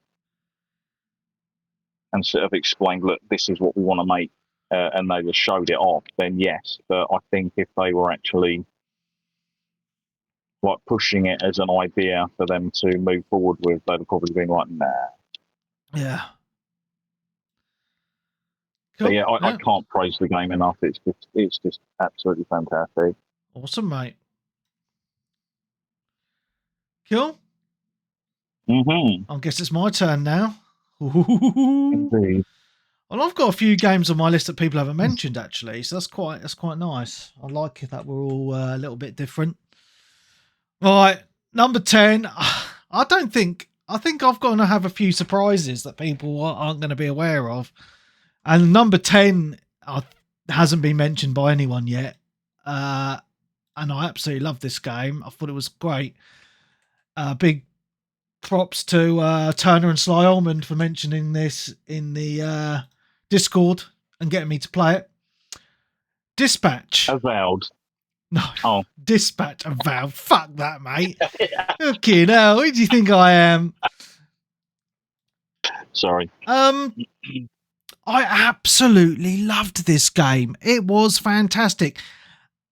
Not that you can really call it a proper game in the way, you know, it's like a Telltale game, right? It's done in episodes, and it's a cartoon. It's like a superhero cartoon, but they're kind of misfit superheroes. But it does a good mishmash because it goes from, you know, watching a load of stuff, but then you've got your QTEs in there as well, and then you've got your conversations, and there's choices to make throughout the game as well. And there's some quite heavy choices. Minor spoiler, like who you're going to date, as an example. But they mishmash it in with actual some gameplay in there of your dispatching. So there's like there's a computer screen in front of you, and you've got your cast of heroes, and they have energy, and you like get a call in for a crime, and then you choose which one you think would be most suitable to go and solve that crime. Like they might have to fight a different, like a villain, and then you got like some of your heroes or have certain powers that you like that could be good against, you know, those villains' powers, etc. And it gets quite addictive after a while. And then as you're playing, you level up your superheroes, but you choose the perks that they get. It's on this kind of little perk tree. So they could be better at talking or better at fighting and various other things. You know, and then sometimes whilst they're on a call, they will ring you saying, which way do you think is the best way for us to resolve this situation? Or give you like 3 or 4 options. And then obviously you can choose one, and it might fail, or it might work. So that affects their morale. So it gets a little bit deep at some point as well, like throughout that gameplay, which is quite good.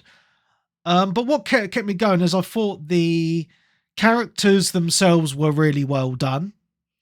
The voice acting was really good for the most part as well, which I really, really liked. And the story was really good. So, you know, all in all, was a really good package. So if you kind of like Telltale type games, I think you really like Dispatch, to be honest. It's just got really good humour, quite a lot of swearing in it, nice art. The cartoon art style is really nice. And I had a blast with this game. I really, really did. I didn't think I would, but by the time I'd finished the first chapter, I was hooked. I was like, right, I just want to know what happens next, and I want to find out about these characters. And yeah, I banged this out in a few days, really, because I just wanted to know what was going to happen next in the story. So it has a really good pull if you're going to play it. And I'll tell you what, when you play it, or if you play it, you won't be able to put it down. It is so good. Really, really is. I like the look of it, but it's digital only, and I think some of them said they may do a physical release, but yeah, I'm not spending 40 quid on a digital only game. That's exactly what I was hoping that it's going to come physical, but it is still a story that's ongoing, isn't it? I believe. Well, it's done because they released it episodically, and then they got to the end. Yeah, then they got to the end, and then they released it as a full package, like on digital. Is it not still open for more, though, like another season or whatever? Maybe they could do that. I don't want to.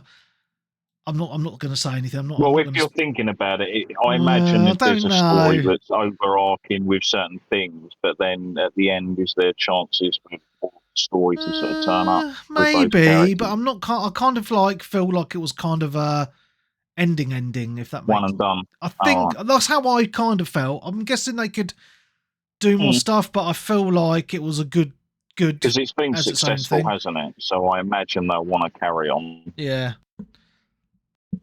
Not too woke. Excuse me, I tried to mute myself, but my mute button didn't work then for my cough. No, it's not woke, mate. It might have a woke voice actor in it, but the game itself was good.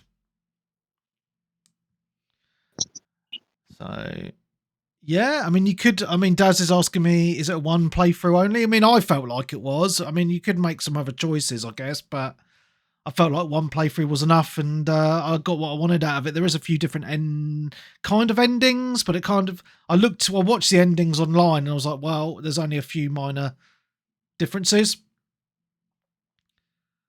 But no, mate, it's a great game. So check it out if you can get it cheap, I guess, or wait for physical if it comes out. I think it might end up. It could be one of those things that even ends up like a limited run. Yeah. Yeah. Like It would release, be nice, which wouldn't it? they've ended up doing with Hi-Fi Rush. Finally, you can now get that physically on limited run. Yeah. So yeah, that would be good if they did physical. As I say, a season 2, I think there's rumours online, but we'll see. I thought it was good though. So, how many episodes was there in total? I think it was 5. No, you're asking. Don't know. There's a preview for episodes 7 and 8, so maybe there was 8 in total. Mate, now you're asking. Let me have a look online. 8. Yes, there is 8. Yeah. So is each episode like an hour to 2 hours long, kind of thing? Would you say? About an hour, I'd say. About an hour-ish. Mm. Yeah. So, yeah, it was good. I've really enjoyed it. Right. Cool. Right, let me move on. Number 9, we're not going to talk about for long. A few of these we've already talked about. Number 9 for me was Metal Gear Solid Delta. We've already talked about it a lot though, so I can't really chime in with anything else apart from graphics great, love the story, love the boobs, great game. Number 8, again, we've already talked about shitloads. I'm just going to gloss over it. Number 8 for me, Hell Is Us. Oh, I'm surprised it's so low. I thought it would have been top 5. Nah, mate, so the way I've tried to do my top 10 this year, it's time played or not time played. It's just because I debated over my top 10 for quite a while, a good few months to be honest. And I've tried to think of it, and I tried to in my mind think how much fun have I had with my games this year. And I know it's a silly thing to say because that's just how you should be doing it. yeah, exactly. But like how much actual fun have I had with these games instead of like, oh, I just love the story or whatever. Like how much overall, like how much enjoyment have I had out of these games? Does that make sense? Yeah, not just time. I mean, some of these games I've put a lot of time into, which I'm going to be getting to very shortly. But yeah, so I've tried to do it more. I was about to say, yeah, more on fun factor than anything this year, if that makes sense. I know it sounds weird, but yeah. But no, Hell Is Us was number 8. Number 7. No one's mentioned this, and no one's going to think that this is on my list at all. Formula 1 2025. As you know, I'm a big F1 fan anyway, but this is actually the first F1 game I've actually bought in a good few years, because usually I'll just wait for them to hit Game Pass, and I actually bought this one day one when it launched, and I've actually played it for over 120 hours since it come out in 2025. Wow. And I don't know what it is. It's like, I'll just pick it up. I've played through, I've done the career with my driver twice, and I've done the career with my, like, making my own team once. But I'll just play it like half-length races. So I'll get a couple of pit stops in, and I'll get some of that. So it's not just a race. You're getting doing like 30 laps. So you get in, those extras that you want, a bit of tactics. That's the word I was looking for. Like what tyres to take and when you're going to pit and stuff. And it's just the graphics on this are just absolutely stunning. It's like probably like, apart from Gran Turismo, which is insane graphics, like this is really up there with the quality. And I just think, because usually like with EA and their yearly sports games, they're just kind of like, they change it a little bit. But I felt like they put a real lot of effort into 25, like with a lot of options, a lot of career options, because there's a story mode in it as well. You got your driver career, you've got your make your own team, and you're managing your team kind of career. You got all the online stuff as well, which they've done a really good job with this year, and lots of customization options. But it's one of them games that if I'm just kind of like, I don't know what to play, I'll just stick a podcast on and play some F1 25, and I'll just drive, and it plays really good with the controller, really good with the steering wheel. And yeah, and what I'm really liking is they're not going to be bringing out a 26, because a negative is like, this is the last F1 game that Codemasters have made, because they got rid of Codemasters at EA now. Yeah. So it's going to be a whole new team. So what they're doing on this is they're adding the 26 season stuff as DLC into this game. So it'll be interesting to see what they do with that this year. But as the game stands at the moment, it's just a solid product. You know, all the tracks are there, laser scanned, as accurate as anything. The cars look amazing. The gameplay, as I say, is fun. I like that full blast experience with the pit stops and the tactical stuff. And it's just a fun, chill game for me, because I'll just stick it on, as say, and just listen to a podcast or something and do a race. So yeah, really loving F1 25. You know, I'm still playing it now. So yeah. Next game is a game that no one else has mentioned. It came out on PC June 2025. And I bought this on launch on PC and absolutely loved it. A little bit of a hint, I linked it to my PlayStation profile and it gave me PlayStation trophies as well.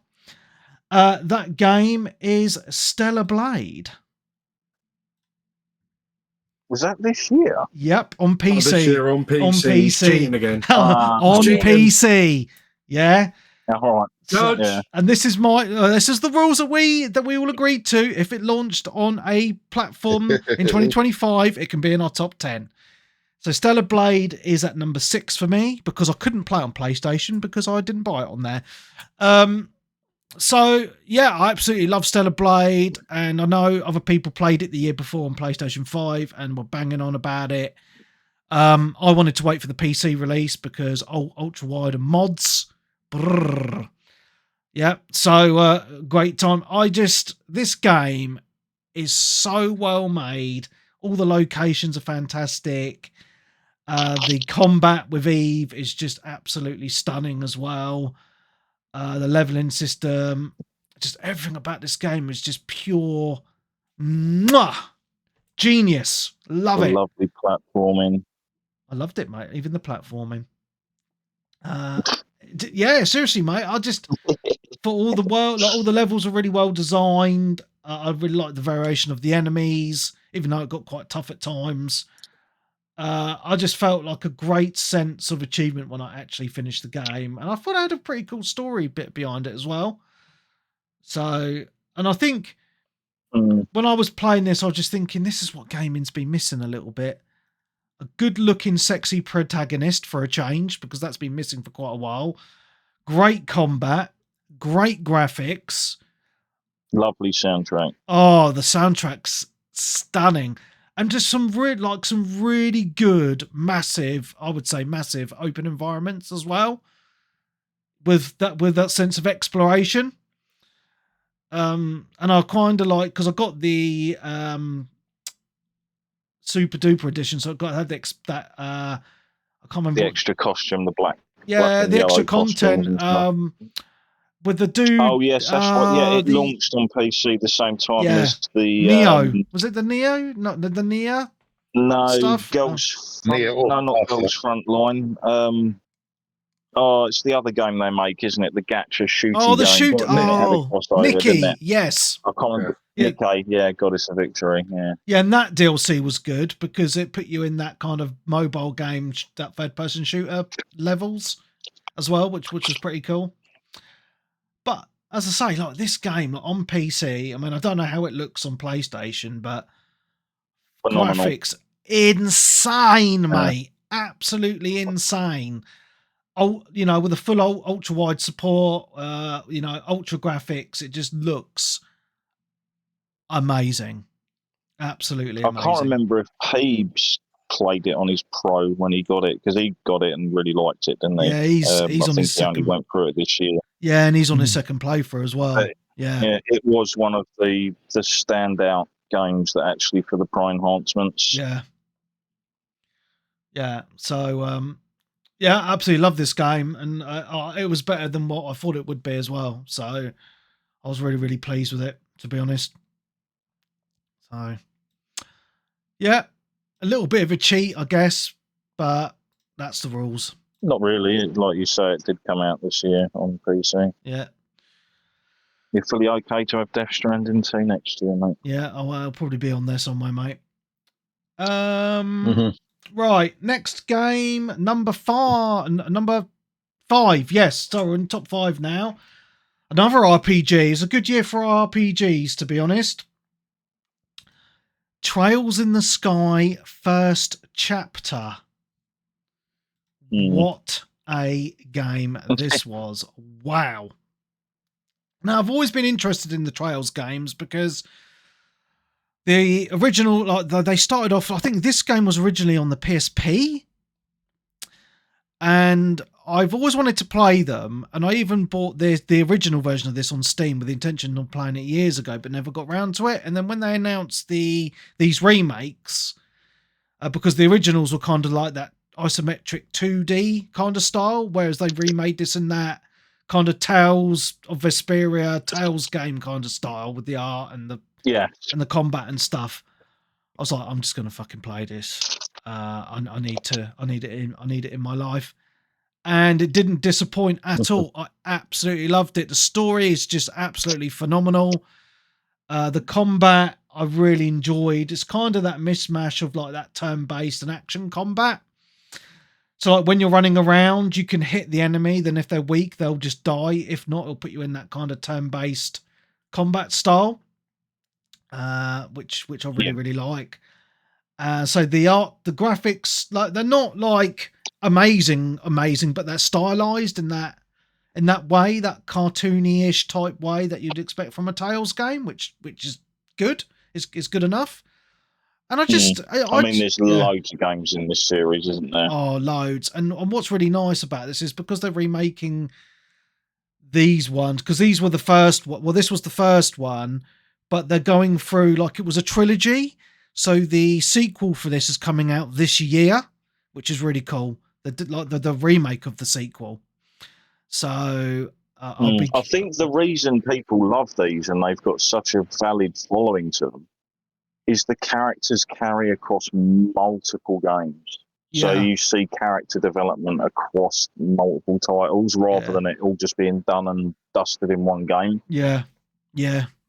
So when you bump into certain characters again, you already have history with them. Yeah. And you know, obviously, their stories and... Well, that's how I feel when I play the Yakuza games, because I've played them all, every single one of them. Like when I play, you know, a new one that comes out, I'm like, and old characters come back a bit, I'm like, what? He's back! Oh my god, that's so cool! You know, it's just a really cool feeling. You know, it's a bit like that with Final Fantasy 14 online, I guess, as well. You know, when certain characters come back. Yeah, when people come in and out of the different patches and stuff or expansions. Yeah. So, so like I really enjoyed the game. I thought the story was really good actually, and it really drew me in. The locations were awesome, as I say, and I don't think it really got a lot. Like I only know one other person that's played it or that's completed it, and that's D-Twin. I haven't got around to it yet. So D-Twin loved it as well. Go on, Darren. I think it's one of the highest rated JRPGs of the year. Like amongst the fan base, etc. Yeah. And people who like RPGs in general. Yeah. So, yeah, mate. Absolutely fantastic. Well, I'm going to get into my top 4 now. Number 4. I'm just going to preface this. I don't want any jeering. this came out on PC January in 2025. PC, okay, came out. Oh, fuck's sake, my copy pasta isn't working. That game is a game that I've played through on PlayStation 5 loads and replayed it again on PC this year, so it counts. Final Fantasy VII Rebirth came out on PC January 2025. It would have been higher, but I'd already played it once the year before, and it was, I believe, I can't remember if it was my game of the year before. I can't. Mate, my memory is awful. Go back and listen to that if you want to know. I think it was. It probably maybe, was. Yeah. Yeah, so the reason it's on my list again is because obviously it came out on PC last year. And it gave people on PC a chance to play the game. And I think they did a really good job of porting it over to PC. The graphics looked absolutely stunning. And especially for someone like me who only has a base PlayStation 5, so I had to experience it with the blurriness. Oh, it's slightly ropey, wasn't it? Yeah, so to be able to play it again with the sharp graphics and with mods, nudge, nudge, wink, wink, Nick, on the ladies, made it even better for me, if that makes sense. So, yeah, played through it again. It's just an absolutely great game. Obviously, I know we briefly mentioned earlier about the original Final Fantasy VII. Like, nothing... I think, you know, the original game holds a special place in my heart. It really does. But I think they've done a really good job on these ones with the locations and adding voice actors to the characters. But I do miss that, I'd say, that turn-based gameplay. But like, the thing that really sticks in my mind with this is if you've played the original a lot and you like on this was the first one that's done the open world map from the original. Like, when you're on the world map and you're like, my memory for me is when I was walking across the field and I see Junon in the background, that big fucking gun towering over, and it just looks absolutely stunning. I was like, what the fuck? That just looks... They've done such a good job with it, because if you remember, like on the original world map, it was all that, you know, that polygon like top down, and it's really pre-rendered and stuff. Yeah. But even the locations, you're kind of you're top down, like slightly side angle, aren't you? Mm. And then you're obviously seeing those recreated in full 3D that you can explore around and amazing stuff. It's, yeah, when you're going through it's just insane. Yeah, so I had to add this to this game of the year because it's just they've just done such a good job with it, with the graphics especially. You know, and the world mapping exploration. Obviously, the downsides is fucking Chadley and his annoying side missions, but I can kind of look past that and enjoy the main game. So, is he a Chad? He is a fucking annoying bastard, is what he is. But that's the reason why it's so low down on my list, is because I'd already played it the year before. So I thought other games deserved the top 3 positions, because obviously it's a port over to another platform, but it had to be on my list because it's on a new platform and it's amazing. Wow. Number 3, no surprise here, Expedition 33. What the fuck?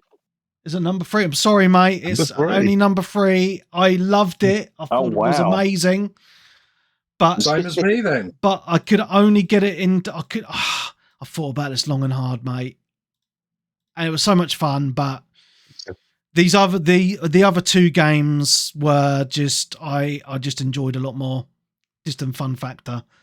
So I know we've already talked about it a lot, and it was a great RPG, and it deserves all the love it got at the Game Awards. But I'm a niche guy, mate, and other games just pipped it for me. So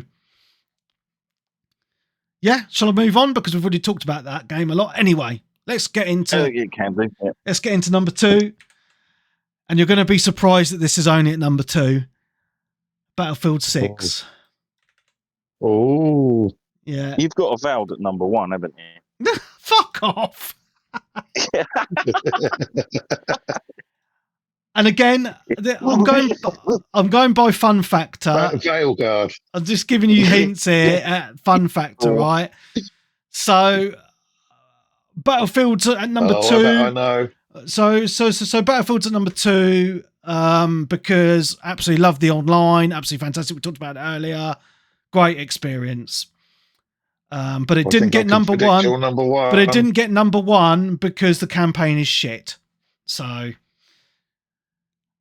The campaign I know looked what it pretty is, I awesome reckon. from Nah, the early trailers. campaign was shit, like mate. Tony Karan and all that lot right, in it. yeah, that's yeah. Right, can I do my number one because I want to get this out of the way? So I can guess what But it you is. want to Go rip the for it. band-aid off quick? Right? Is it that bad? no, mate, I think this game's amazing. It's not. It's Better not.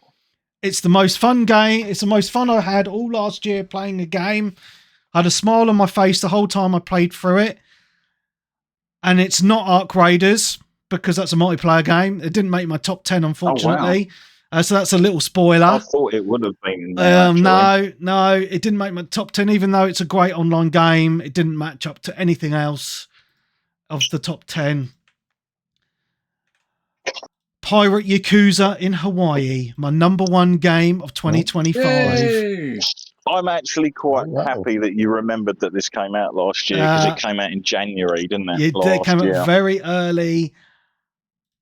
This game is fucking amazing. And I had a little bit of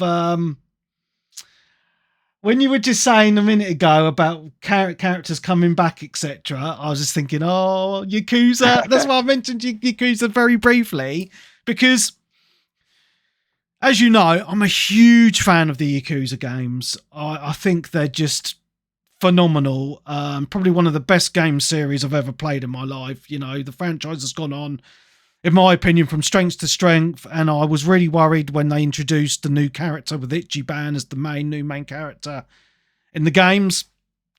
And this is kind of Pirate Yakuza is a weird one because it's kind of an offshoot, but it's also a sequel to Infinite Wealth because now that was in your top 5 last year, wasn't it? I believe. Infinite Wealth, yes.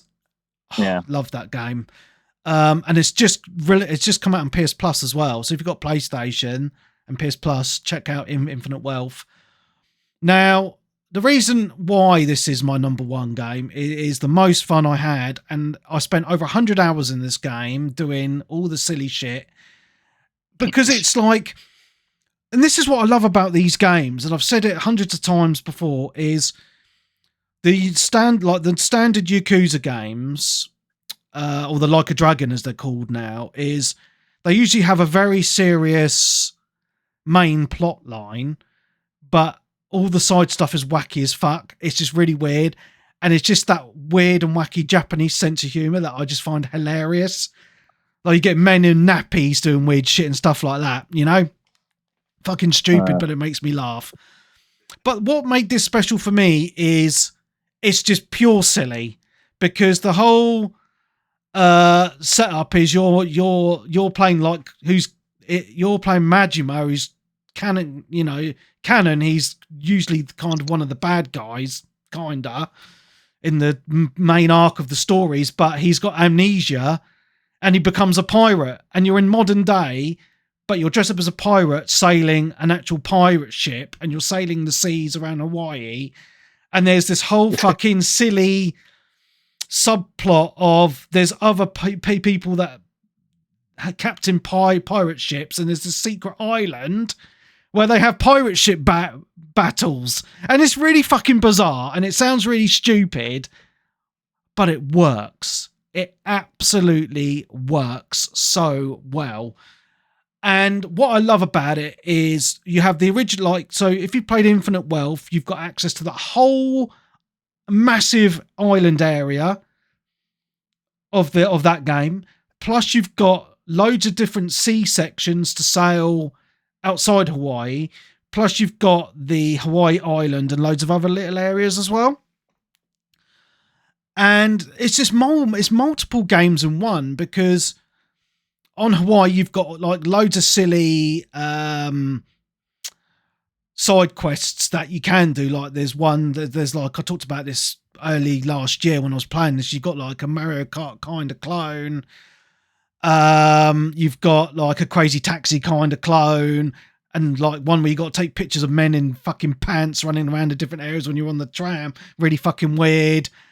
And it just had a really cool storyline to it, because it like you, in your mind you're like, this doesn't make fucking sense. Like, what the fuck? That's the weird thing with Yakuza that I think it plays really well. The game is silly, but the Yeah. storylines are always quite serious. Yeah. But, you know, but it has a really good storyline to it, right? Where you got like love and loss and about your character, and he does, you know, about his memory loss, and he befriends certain people and they help him with his journey. But it's just really fucking you remember Black Flag, and we all said, oh, you know, like the pirate ship battles, not really good. They do the pirate ship battles in the open seas really, really well. You're commanding your people where to shoot, and you can upgrade your ship with different cannons and upgrades, and you actually like having proper battles in the ocean, a bit like Sea of Thieves in a weird way. It's just such a fun game, you know. And I know it's weird, and I know people are going to be like, what the fuck are you on, Webby? Fucking Yakuza is your number one, but I'm serious, man. You probably laughed playing that game more than any other in the year. I did. It's just the most fun I had in a single player game, especially obviously it's single player, but just the most fun I've had in a game all of 2025. It was just, I love these games. I love the series. The characters are great. There's loads of returning characters coming back from the other games, and they try and help him out. They're like, oh, you've lost your memory? What the hell? And yeah, I'm really looking forward to the sequel. You know, like the next game that they bring out, you know, and I already see Daz Poz going in the chat going, why the hell is Arc Raiders not in your top 10? You're crazy. You know, and that's it, right? Everyone's different. Everyone likes different things. Didn't that come out in 2024 though? Well, Arc Raiders. No, it was last year. I thought it was really late 2020. End of the summer, beginning of autumn, I think. No. Or is it one of those game preview games? No, it was in preview. It has had betas and stuff over the past year or so. But no, Pirate Yakuza for me is just a phenomenal game. And if you're listening and you've not played any of the Yakuza games, fucking check them out. Like, they are so good. Now, I mean, that was one of the reasons as well, like thinking of the games that have the wacky side stuff. So obviously on the Super Nintendo back in the day, Legend of the Mystical Ninja. Oh, right, yeah, I never played it. It was a sideways, like, sort of like beat 'em up platformy type thing. But then you could go into shops and play arcades or take part in game shows and stuff. Well, this is kind of like what you can do in all the Yakuza games, because it's Sega. Yeah, exactly. It has full-on arcades in the world. And you can go in and play like Shenmue started all that. Yeah, it's just like Shenmue. You can play like Super Hang-On and other like Alex the Kid on a Master System in your base, you know, and stuff like that. It's like, wow, this is like another life I'm living, you know.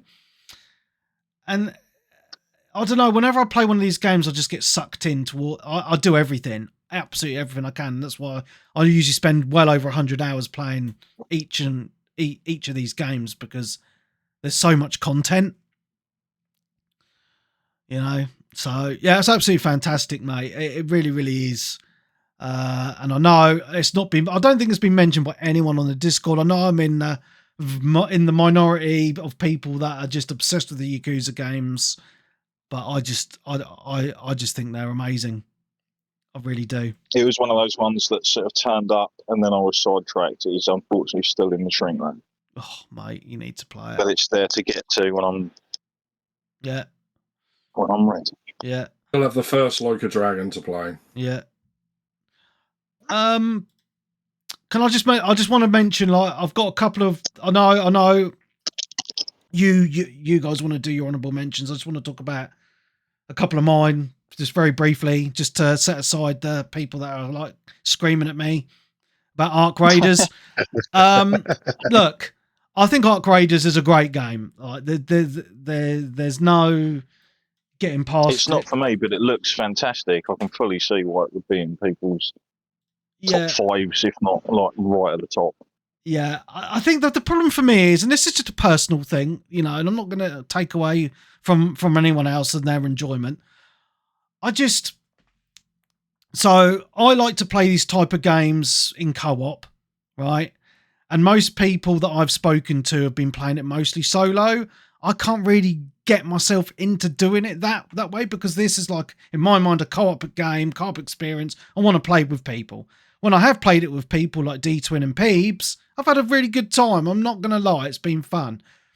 But I got to a point this week with Peebs and D-Twin where I've actually done all the missions. I've done all the missions now, and I'm like, well, I know it's kind of a crazy thing. I had the same with Tarkov when I was playing that a lot, and I'm kind of in that mind of, what's the point of me dropping into the game now? I've done all the missions. Like, there's literally not, like, I can't find a reason for me to drop in, because what am I going to do? Go into a game and just loot random stuff and come out again and maybe fight some robots? For me, I need an extra pull to bring me in, if that makes sense. Now, I did drop into it today, funnily enough, before the podcast, and I just camped the extract point and was shooting at people trying to extract. That was fun. Quite dickish, but that was quite fun. But I can't really think of anything else really to do in it. And that's part of the problem. And the other problem for me is when I'm on in an evening and I go on the Discord and I say, is anyone around to play? No one fucking responds. So I've no one to play it with. So that's another problem. And that's just like kind of on most multiplayer games that I have these days. Yeah. So that's the reasons why it's not in my top 10. I'm not happy really to play it on my own. Whereas with Battlefield, I can play it on my own all day. I'm quite happy. And I just feel no pull to play it. But when I do play it with people, it is great. The graphics are great and I do enjoy it. But for me, on a personal level, it's not top 10 material for me. So I hope that at least alleviates some people's thoughts. Yeah. And my other honourable mentions are Sonic Racing Cross Worlds. We talked about that earlier. Great game. And the only other honourable mention I've got is Split Fiction. And everyone I've heard who's played that has really liked it. Mm-hmm. Now, probably one of the reasons why I didn't have it any higher is because I haven't actually finished it. But me and my boy have played about, I'd say 6 or so hours. And we've really enjoyed. Not another one does, Pos. I've already lost about 10. What's that? He says he's cancelling his Patreon. No, Split Fiction. It's a really great co-op experience. You know, the levels are really well done, and I quite like that mixture between sci-fi and fantasy, because it's the story of the two girls and they get trapped in this machine together, and one of them's a sci-fi writer and one of them's obviously a fantasy writer. So you're playing through kind of pages in their stories, and every level has a different kind of play style as well, which I really like, so it doesn't get very repetitive. But me and my boy stopped playing it because he was struggling on a certain level, so we put it down for a while and we've not actually picked it up again. But graphically it looks really nice. The puzzles, the way the levels are designed is really well done, I think, with the different skills and transformations of characters that you have, etc., without spoiling it too much. Yeah, it's just a really fun game as a co-op experience. So obviously it is a co-op only game. There is no single player, which is a little bit annoying, I guess, but they do that thing where if you want to play it online with a friend, your friend can download a free co-op version, if that makes sense, so they can join your game and play for free, which I think is a really good thing for the developer to do. So yeah, really support them for that. But no, it's a really fun little game, so I wanted to mention it for those people that haven't played it. I do know quite a few people have played it. But especially great if you've got someone in the same room as you to play couch co-op with, because it just adds to the experience, I think. So yeah, that's all my honourable mentions. So shall we swing back round to Graham to do his honourable mentions if you've got any? I had 3, as you mentioned. Eartheon didn't quite crack my top 5. Yeah. I thought it was very, very good. The only thing is due to its very nature of what it is, I think it's very much a kind of it's the kind of thing you probably only play for a couple of hours Yeah. and then sort of put it down. But that's just the way those sort of games are, really, isn't it? Yeah. Yeah, they're meant to be sort of played, put down, and gone back to. Yeah. Yeah, it doesn't take. I'm not taking anything away from it. It's a very good experience. I just found that I played it. I kind of blasted through it twice, put it down. I've gone back to it a couple of times, but I potentially might have gone back if there was some more stuff to do or some more stuff to uncover. Mm. And the other two I've got, which are both games which I played, which I liked. Ghost of Yotei. I mean, I've literally only played the first couple of hours. And this is a me problem more than anything. I was going to play it over Christmas, but for some reason I just didn't find that I had the inclination to pick it up and dive in. I didn't think I was going to do it justice. So I've kind of put it on the back burner. And also Lumines Arise came out this year. Oh, yes. I think it is fantastic on PSVR 2. If there's anybody out there who has a PSVR 2 who wants to experience this game, in VR, it is absolutely phenomenal. The only problem is, I'm one of this very small subset of people who has never really played Lumines before. Oh. So I'm sort of struggling to get my head round the basics. Making the squares. And you can make bigger squares, like rectangles and things. Yeah, I find myself. Yeah, I find myself playing the game in Tetris mode, but that's the way you're not meant to play it. Do you know what I mean? So again, I've had a couple of sessions where I knuckled down and tried to really get into it, but I'm just kind of. It's a skill issue on my part, really. Mm. I'm struggling to get my head around the gameplay, but I've got it on my hard drive, and I will definitely go back to it because I think on PSVR 2 it is absolutely mind-boggling what they do with the visuals and the music and the gameplay. Awesome, fantastic, worth a look. Yeah, but that's me really. Awesome, Nick. What's your 7 honourable mentions? Some more. Oh, fuck's sake! A few of them I've either not played them at all or I haven't played them enough, basically. So, Metroid Prime 4. Yeah. I got that for Christmas. I only really played it Christmas Day for a few hours when I was drunk, so I can't remember anything about that. And Mario Galaxy 1 and 2, which again I've only played for a few hours, so I couldn't really, put that on the game list if you haven't played it. A story game like that, you can't, and you'd have to finish it. And a few other games I got was at Fatal Fury, City of the Wolves, haven't even opened it. Like you said, Like a Dragon, Pirate, Yakuza, I got that Webby for Christmas, not opened it yet because I have about 5 or 6 other Like a Dragon games to play. Tomb Raider 4, 5 and 6 remastered, haven't played that.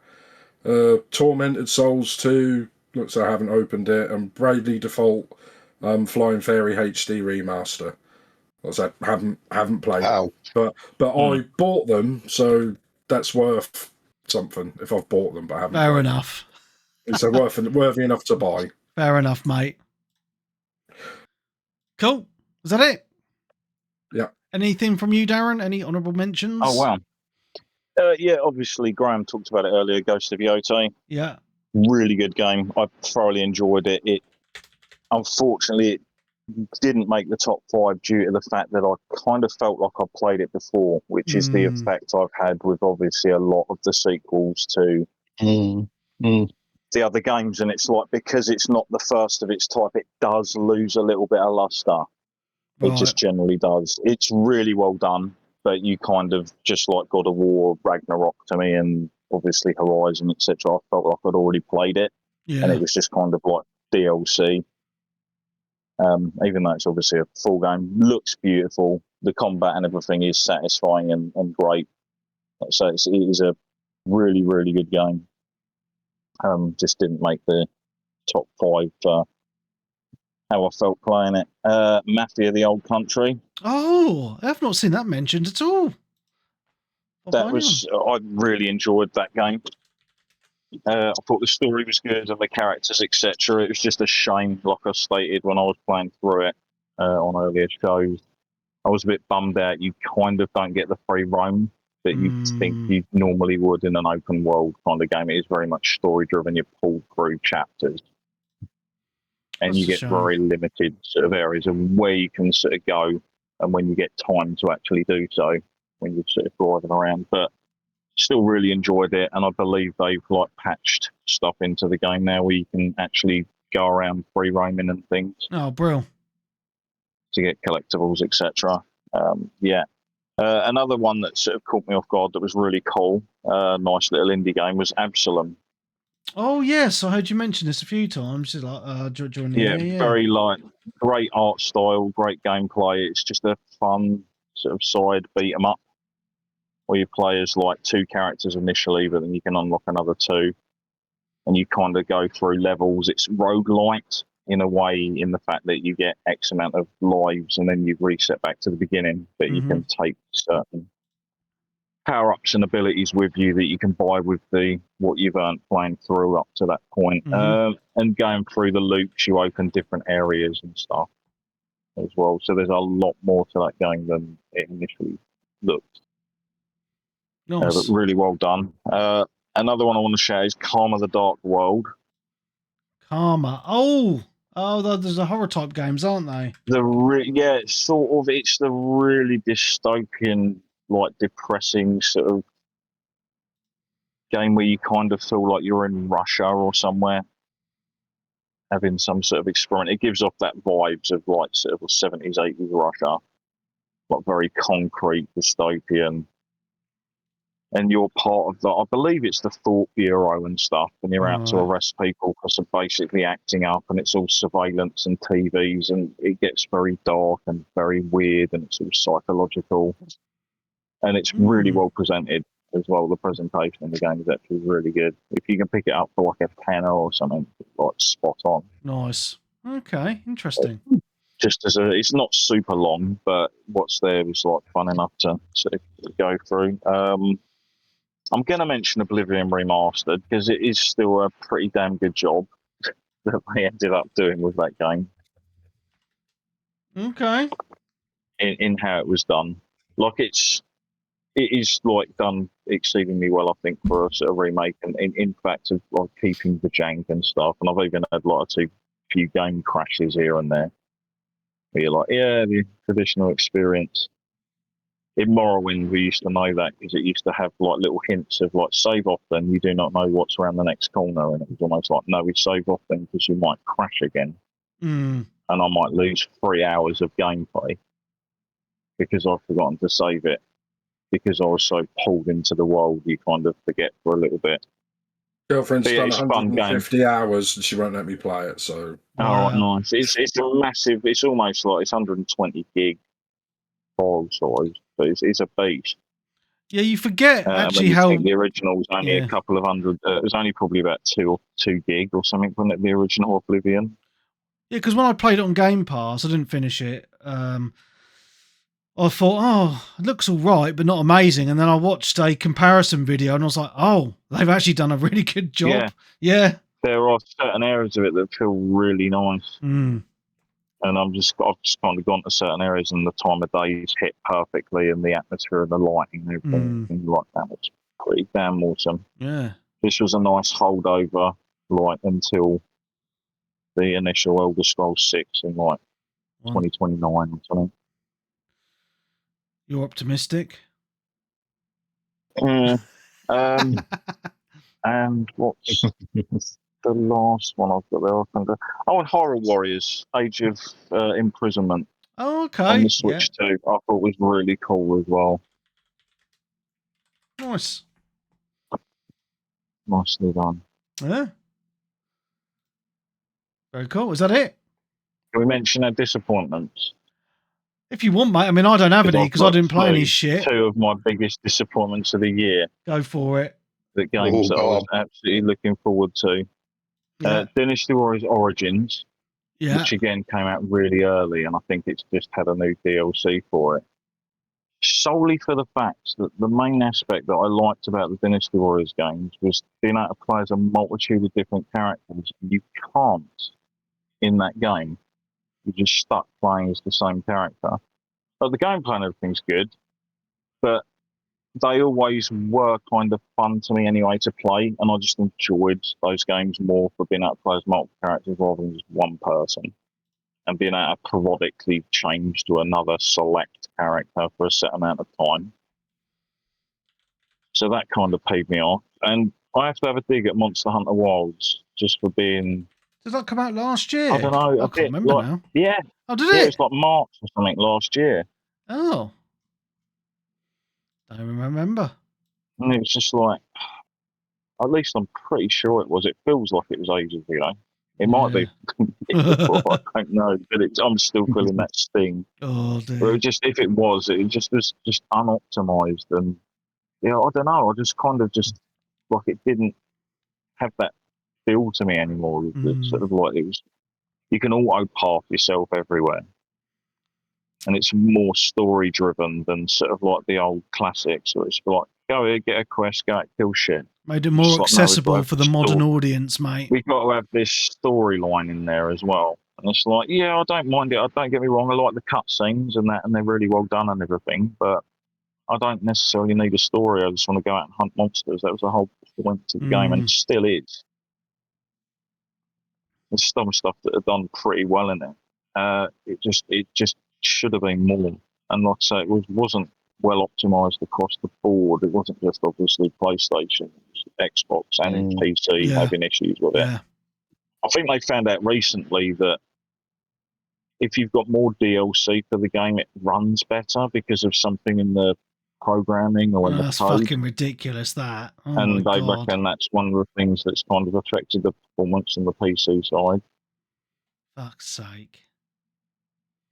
But yeah, the RE engine is a beautiful engine. I think it's awesome. There's many engines out there that different developers have that I think are really good for certain games. But then when you try putting that to like an open world with all the shit going on and the sort of things you've got going on with the environments, and you're connecting online with other players running around, and you've got weather systems going on and different monsters obviously being in different areas at the time, moving about. Just think what they could do. This is the thing, like, if you remove that, I think you could probably make something look even better if you just boiled it down to what it used to be, where you just zone into an area and fight a monster in set areas rather than it all being fully open. Yeah. You can put more into it, because we see it all the time, like how many games where you're in third-person view or first-person view and you're going into, like, building environments and stuff. Those games look fantastic now. Yeah. Because you're not having to sort of do as much, or say, with like what's going on in the game. Oh, well, mate. Is that it? Is that your disappointments? Yeah, that's the two main ones. Even though I'm pretty sure Monster Hunter Wilds might have come out with it before now. It just feels like it did. Hopefully it didn't, because then that means the year didn't pass by as quickly as I thought it did. I have another honourable mention. Just come to me in my mind. Hello Kitty's Island Adventure. I've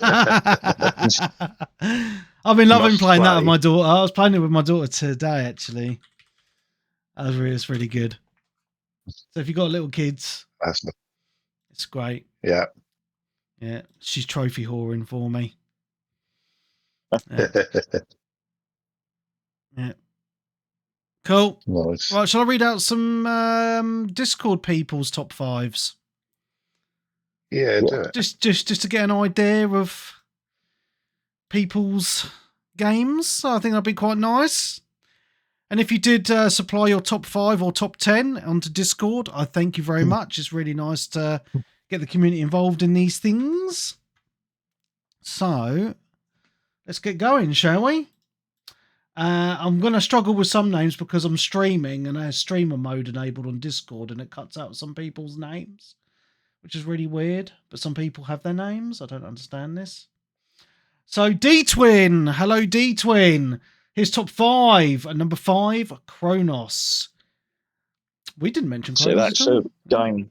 Yeah. No, I started it and then got distracted. It's one of the ones like I'm a few hours into it. I know you finished it, Webby. Yeah, it was a good game, mate. It was good.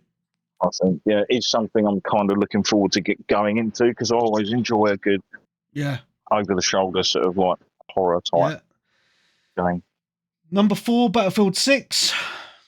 Number 3, Ark Raiders. Number 2, Expedition 33. And at number 1, Trails in the Sky FC.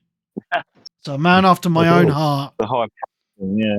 Yeah, that's nice to see. Dodo's top 5. Number 5, Dispatch. Number 4, Expedition 33. Number 3, Battlefield 6.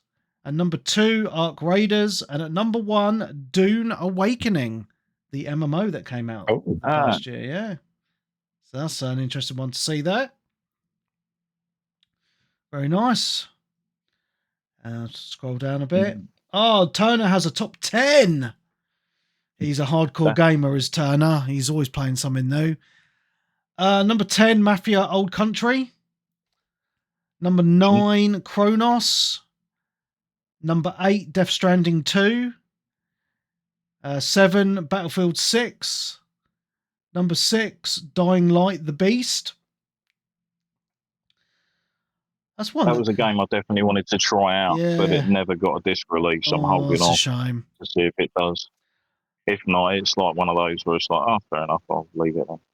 Yeah. Number 5, Ark Raiders. Number 4, Ghost of Yotei. Number 3, Expedition 33. Number 2, Kingdom Come Deliverance 2. That's not been mentioned. Yeah, that came out last year. Yeah. Very highly regarded, that game. Number 1, Dispatch. Nice top 10 there, Turner. What a terrible year it's been for games.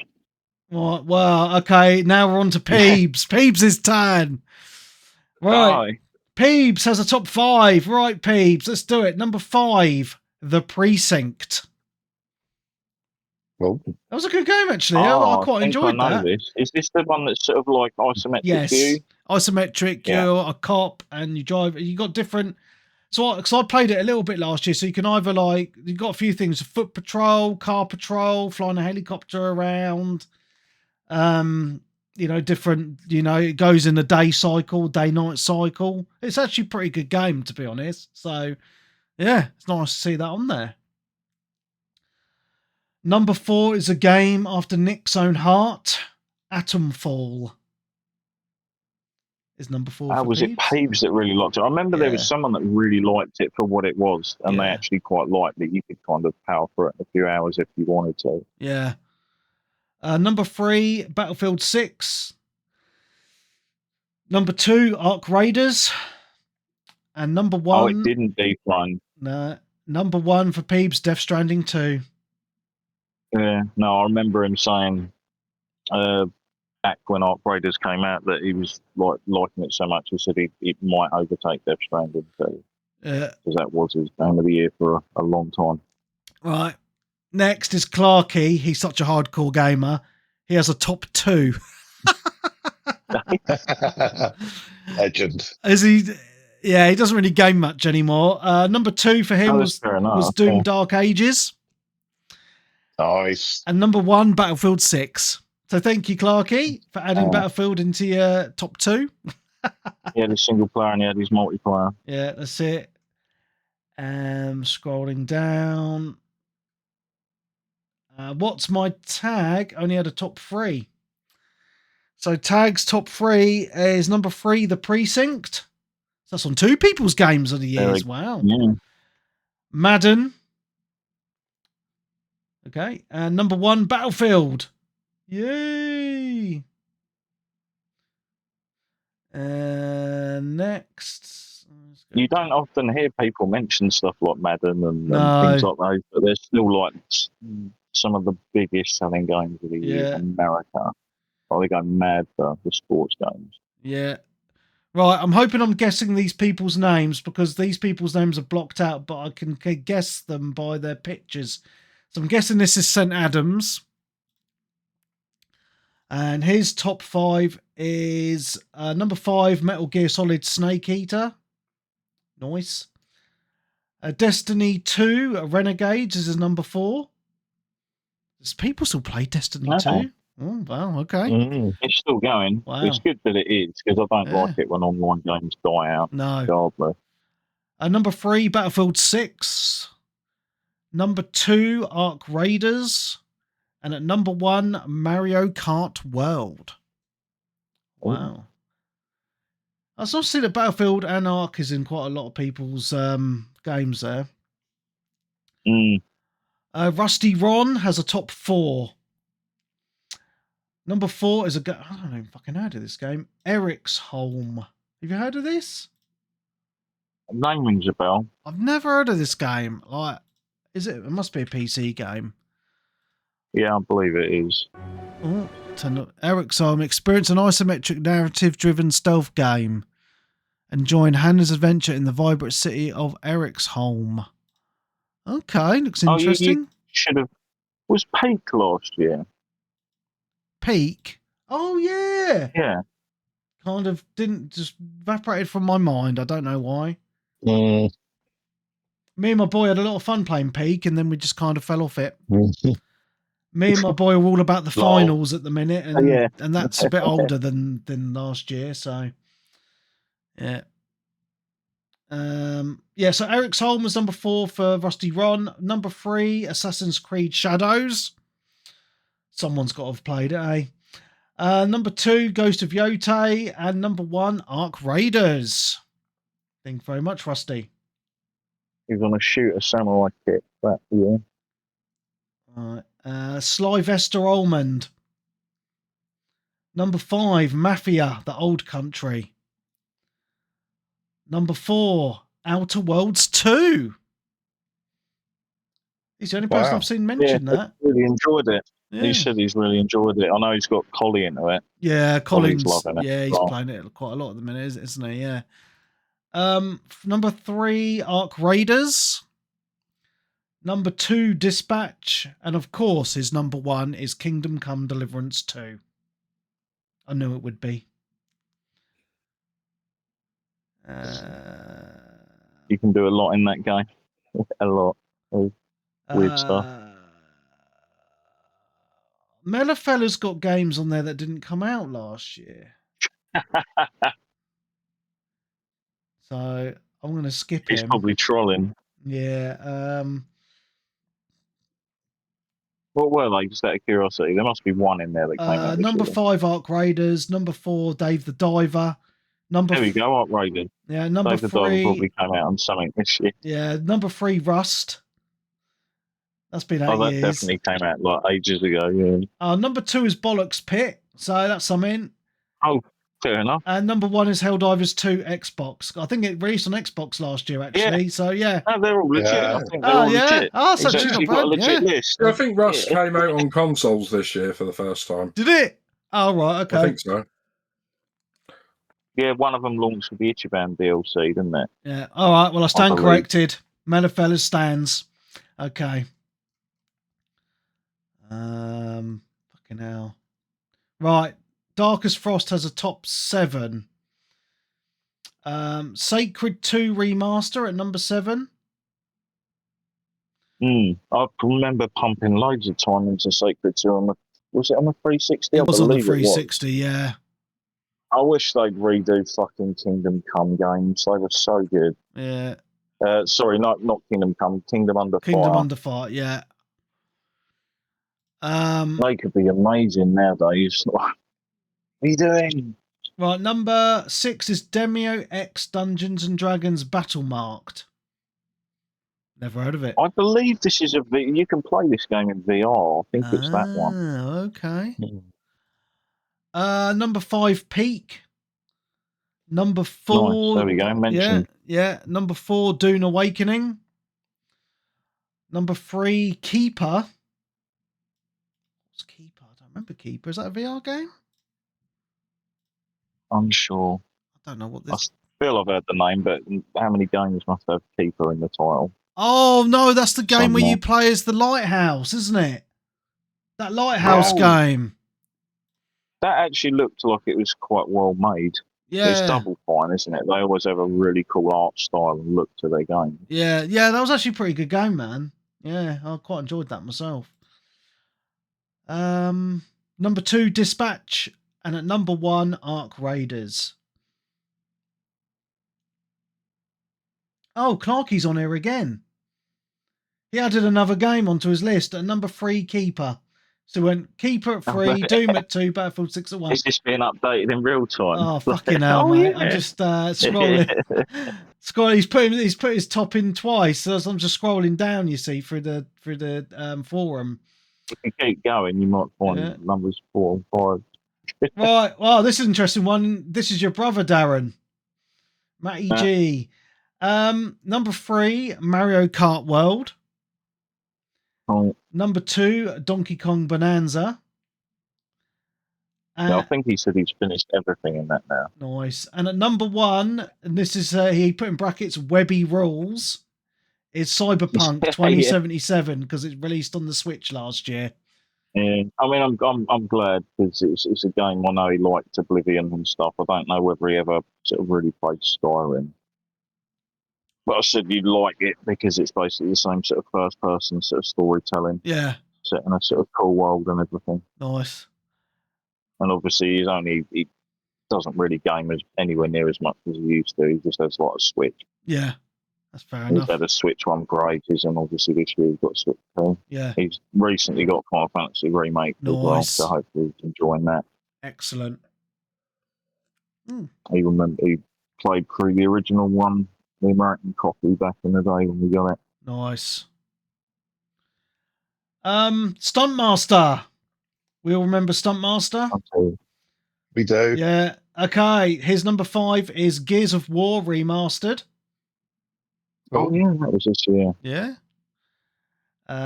Number 4. This game came out before last year. He's got number 4, Stumble Guys. What the actual fuck, mate? No,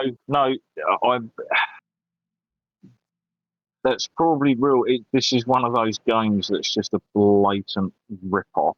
Yeah, of Fall Guys, yeah. Like there's certain games out there that I look at and I just think that is an absolute rip-off in every format. Mm-hmm. Like you're not even trying to hide it. It's like the same art style and everything. Yeah. Type of thing. But yeah, so that probably did come out this year. Number 3, Mafia Old Country. Number 2. There's a few of us that played that. Yeah. That's good to see. Number 2, Ark Raiders. And at number 1, Sword of the Sea. Oh, yeah. Isn't that the people that did Add 2 and Journey and stuff? The Journey guys, yeah. Might be. Yeah. And the last top 10, our very own Daz Poz, who's been giving me shit on Twitch all night, has his top 10. So let's go through them. Number 10, Cast and Chill. I'm guessing this is a fishing game. Yeah, and it's done in real beautiful pixel art style. And I actually have this myself, and it is very chill. So you can, you're sitting on your little boat, and you can buy you basically fish, earn money, you can buy more, like a better boat, better gear. But it's all in that very nice pixel art style, and it is very gorgeous. And you can put it into idle mode and have it as like a screensaver, and it just plays the game for you as well if you want it to. So it's very chill. It's really good. Yeah.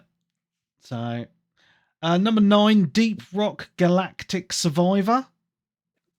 Did that come out last year? Yeah. Okay. I'm just looking at some of these games. I'm like, did they actually come out? Because I don't know, so I didn't play them. Okay. Number 8 is Car Dealer Simulator. He likes his sim games. Number 7, Battlefield 6. Number 6, FIFA 25. Is it FIFA 25 or is it FC 25? I think it's FC, same thing, yeah. EAFC or whatever it is. Yeah. Yeah. Number 5, MotoGP 25. Number 4, NBA 2K26. Number 3, Hotel Architect. I think you can tell that Daz is a bit of a PC gamer. Games, Yeah. Mm. Number 2, Schedule 1. Which is that PC game where you set up a drug Sell business. drugs. Sell drugs. And number 1, of course, who could have guessed it? Ark Raiders. Cool. And he says Dispatch would be in his top 5 if he'd played it this last month. Yeah. So, yeah, nice top 10 there. It's nice to see a nice variation from all the different people of all the different games they're playing as well. So that's good. It's good to see. So that is our top 5. For me, top 3 of us, top 10. That's our top games of 2025, people. So that is it. And I've still kept... There's plenty of others that I never even have gotten around to playing. That's the cool thing. Yeah, because I was thinking I've got Dying Light sitting here and Silent Hill F that I've not played yet. And a few others, and you've probably got loads more than me, Darren.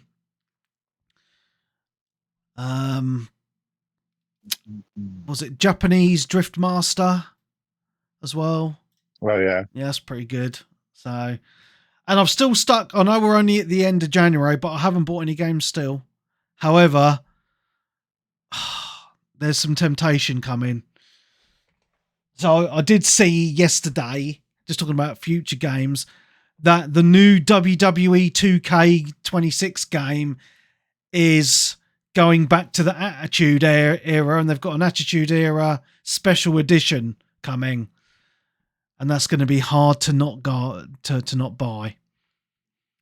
That was the greatest era of wrestling ever. So, yes. But I don't actually know what else is coming out this year to be looking forward to on a personal level. I'm not kind of forgetting what's coming out. Resident Evil, I guess. Yeah, Resi's next month. Yeah. I can't actually think of what else is coming out in 2026. My brain is... I've got a bit of brain Horizon fog. 6. Oh, yeah. So, yeah, because we had the Xbox thingy the other day, didn't we? Sorry? Horizon 6 looks fantastic. I'm a little bit annoyed, actually. So, Horizon 5, if you're a Game Pass subscriber, you could upgrade to the Ultimate Edition for 30 quid. I've looked at it on for Forza, for the new Forza Horizon. 50 quid. 60 quid. Wow. So if you're a Game Pass subscriber and you want the premium edition, it's a £60 upgrade. That is fucking nuts, in my opinion. So it'll come with loads of digital tech though, like it's not just generally going to be that, is it? So yeah, but yeah, it's just a little bit. It's a bit annoying, mate. To be honest, but the actual the way they've set up Japan, like the map from the trailers looks really nice. I think. Absolutely. Yeah. So I'm just looking through a list. High Guard's out in a couple of is out tomorrow. You're not looking forward to that, guys? It'll already be out by the time most people listen to it. Yeah. It'd be funny if they were trolling and it's completely different. Yeah. Space Marine 2 is out on Game Pass as well soon. So that's pretty absolutely good. Absolutely a fantastic game. Yeah. I still play that pretty much almost every other day. So much fun. It just feels so good to play as well. Yeah. Marathon's out in March for those people that are still think Bungie can make a good game. I think it'll still do pretty well. Whether it actually reaches the amount they want it to is another thing, but it'll have a following. I don't think it'll die straight away. Yeah, Pragmata's out in April. That looks good. Yeah, that looks interesting and slightly different. And Yeah, 007's out in May. I'm not going to buy it because Lego Batman's yeah, out. I'm kind of it's going to be one of those games where I will probably not pick it up day one, but maybe later on in the year. Yeah. Once I know a bit more about it as well. Yeah. I think I'm The type probably of game it's going to be, etc. Yeah. The one game I think I will cave on this year is Lego Batman. That's out in May. Yeah. first half of the year. It looks May. so good. Yeah, that does look great as well. And Ace You'll Combat 8. definitely be able to have fun with that with your kids. Oh yeah. Yeah, he was watching me play Batman Arkham. Which one was I playing today? Arkham Origins today. On the Steam Deck. And he's like, oh, it looks so good, Dad. Yeah. So but apart from that, because I don't think Grand Theft Auto is going to come out this year. I reckon it's going to be delayed. Crimson Desert's out in March. Oh fuck, is it? That looks and pretty it's good. gone gold as well. Ooh. So the game's done. Yeah, that does look pretty good actually. And also Dynasty Warriors 3 remake or whatever it is, complete edition remake. That could be the piece de la resistance, but we shall see. Yeah. Apart from the initial trailer, I haven't seen anything since, and it's literally out in a couple of months. Wow. Yeah, I'm just having a look at Crimson Desert. There's a 25-minute gameplay video. Does look good. Looks like Game of Thrones, mate. It feels like it's been coming out for years. And then even you've got the other thing that there was at the Xbox showcase as well. Oh, what was the name of it? Oh, I forget the name. The Japanesey one that's like where it's the other woman and with the wolf or the big dog. Beast of Reincarnation. Yeah, that's it. That's the one. Yeah, that looks really good. That does look pretty good, actually, doesn't it? Great. Yeah. I'm not. We all have high hopes for Fable. There's a good obviously. feel and vibe to it and everything. I'm still on the fit. I thought visually it looks great, like the vistas and stuff in it and presentation. I just the environments and stuff. For Fable, for me, I've such good fond memories of Fable 1 and 2 that it's been so long, like all the original dev team have gone. So I just don't trust new people coming in to It's a completely different studio, isn't it? That's making it. I don't know if anyone from the original games has even been brought onto consoles. I think I'll just look. I think I personally, like, I'm holding my breath on it because I think it might lose its magic. It's like Halo when it got taken over by 343 and look at the mess that made. I'm hoping it's the opposite. I'm hoping it's fantastic. Yeah, I mean, I don't want to see games fail. I would love to see it be great, but from what they showed off, I was just a bit like, I don't know. I'd have to see more gameplay of it, or play it myself. But at the moment, I'm just kind of not sold. You got Capcom have got a big year this year as well, haven't they? You obviously mentioned 2 games, but then they've got Onimusha as well apparently coming out this year. Nice, and that looks really good as well. Yeah.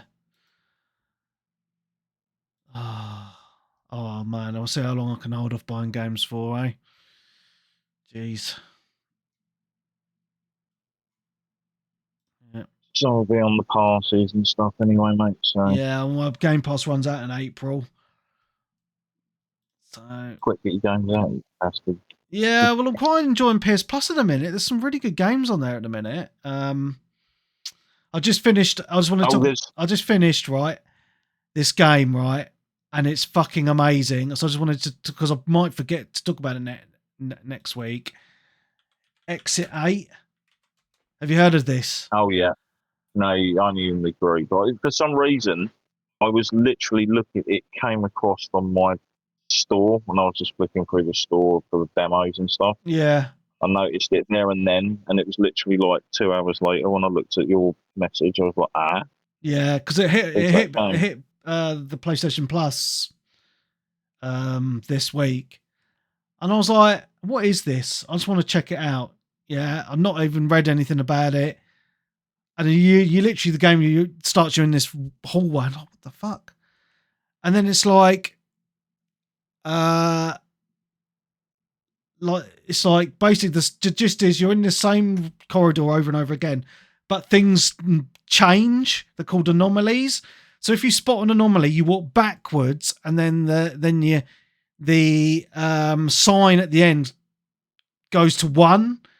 But if you miss an anomaly and you go forward, it goes back to 0. Or if you think you see an anomaly and go backwards, it goes back to 0. So it's kind of that OCD thing for me of I need to see all the anomalies. I need to get out of it. I need to get to exit 8, you know?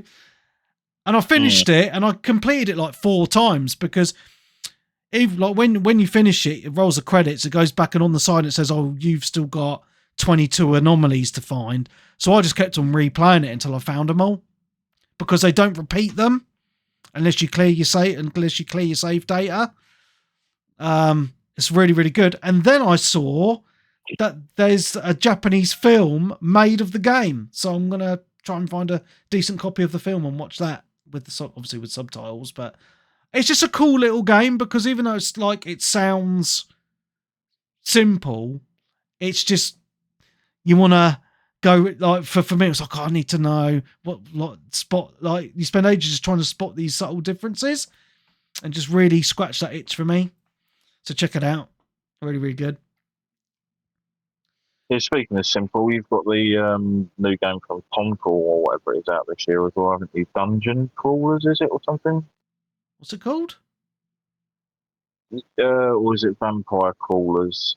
It's like a first-person dungeon crawler deck builder game, but it's by the people who obviously made Vampire Survivors. Vampire Survivors. Yes. And it utilises a lot of the sort of assets and sort of things from Vampire Survivors. That's right. Yeah, that looks quite cool. That, yeah. Sort of different new game. There's a demo for it out now, apparently, on Xbox and PC. Oh, nice. I didn't know that. Cool. But yeah, I think the game launches pretty soon as well. Nice. Cool. Well, guys, I think that's it. I think we're done. We've done nearly 3 hours. Nice. Yeah, 2 hours, 51 minutes. So I think that's about time to call it a successful Game of the Year show. Thank you very much, everybody. It's been awesome. I've really enjoyed it. I can't wait for the people to message me that they're upset with my number 1, but it's all good. Yeah. You like what you like, right? That's it, mate. That's it. Mm. Yeah. And that's what makes gaming fun. Indeed.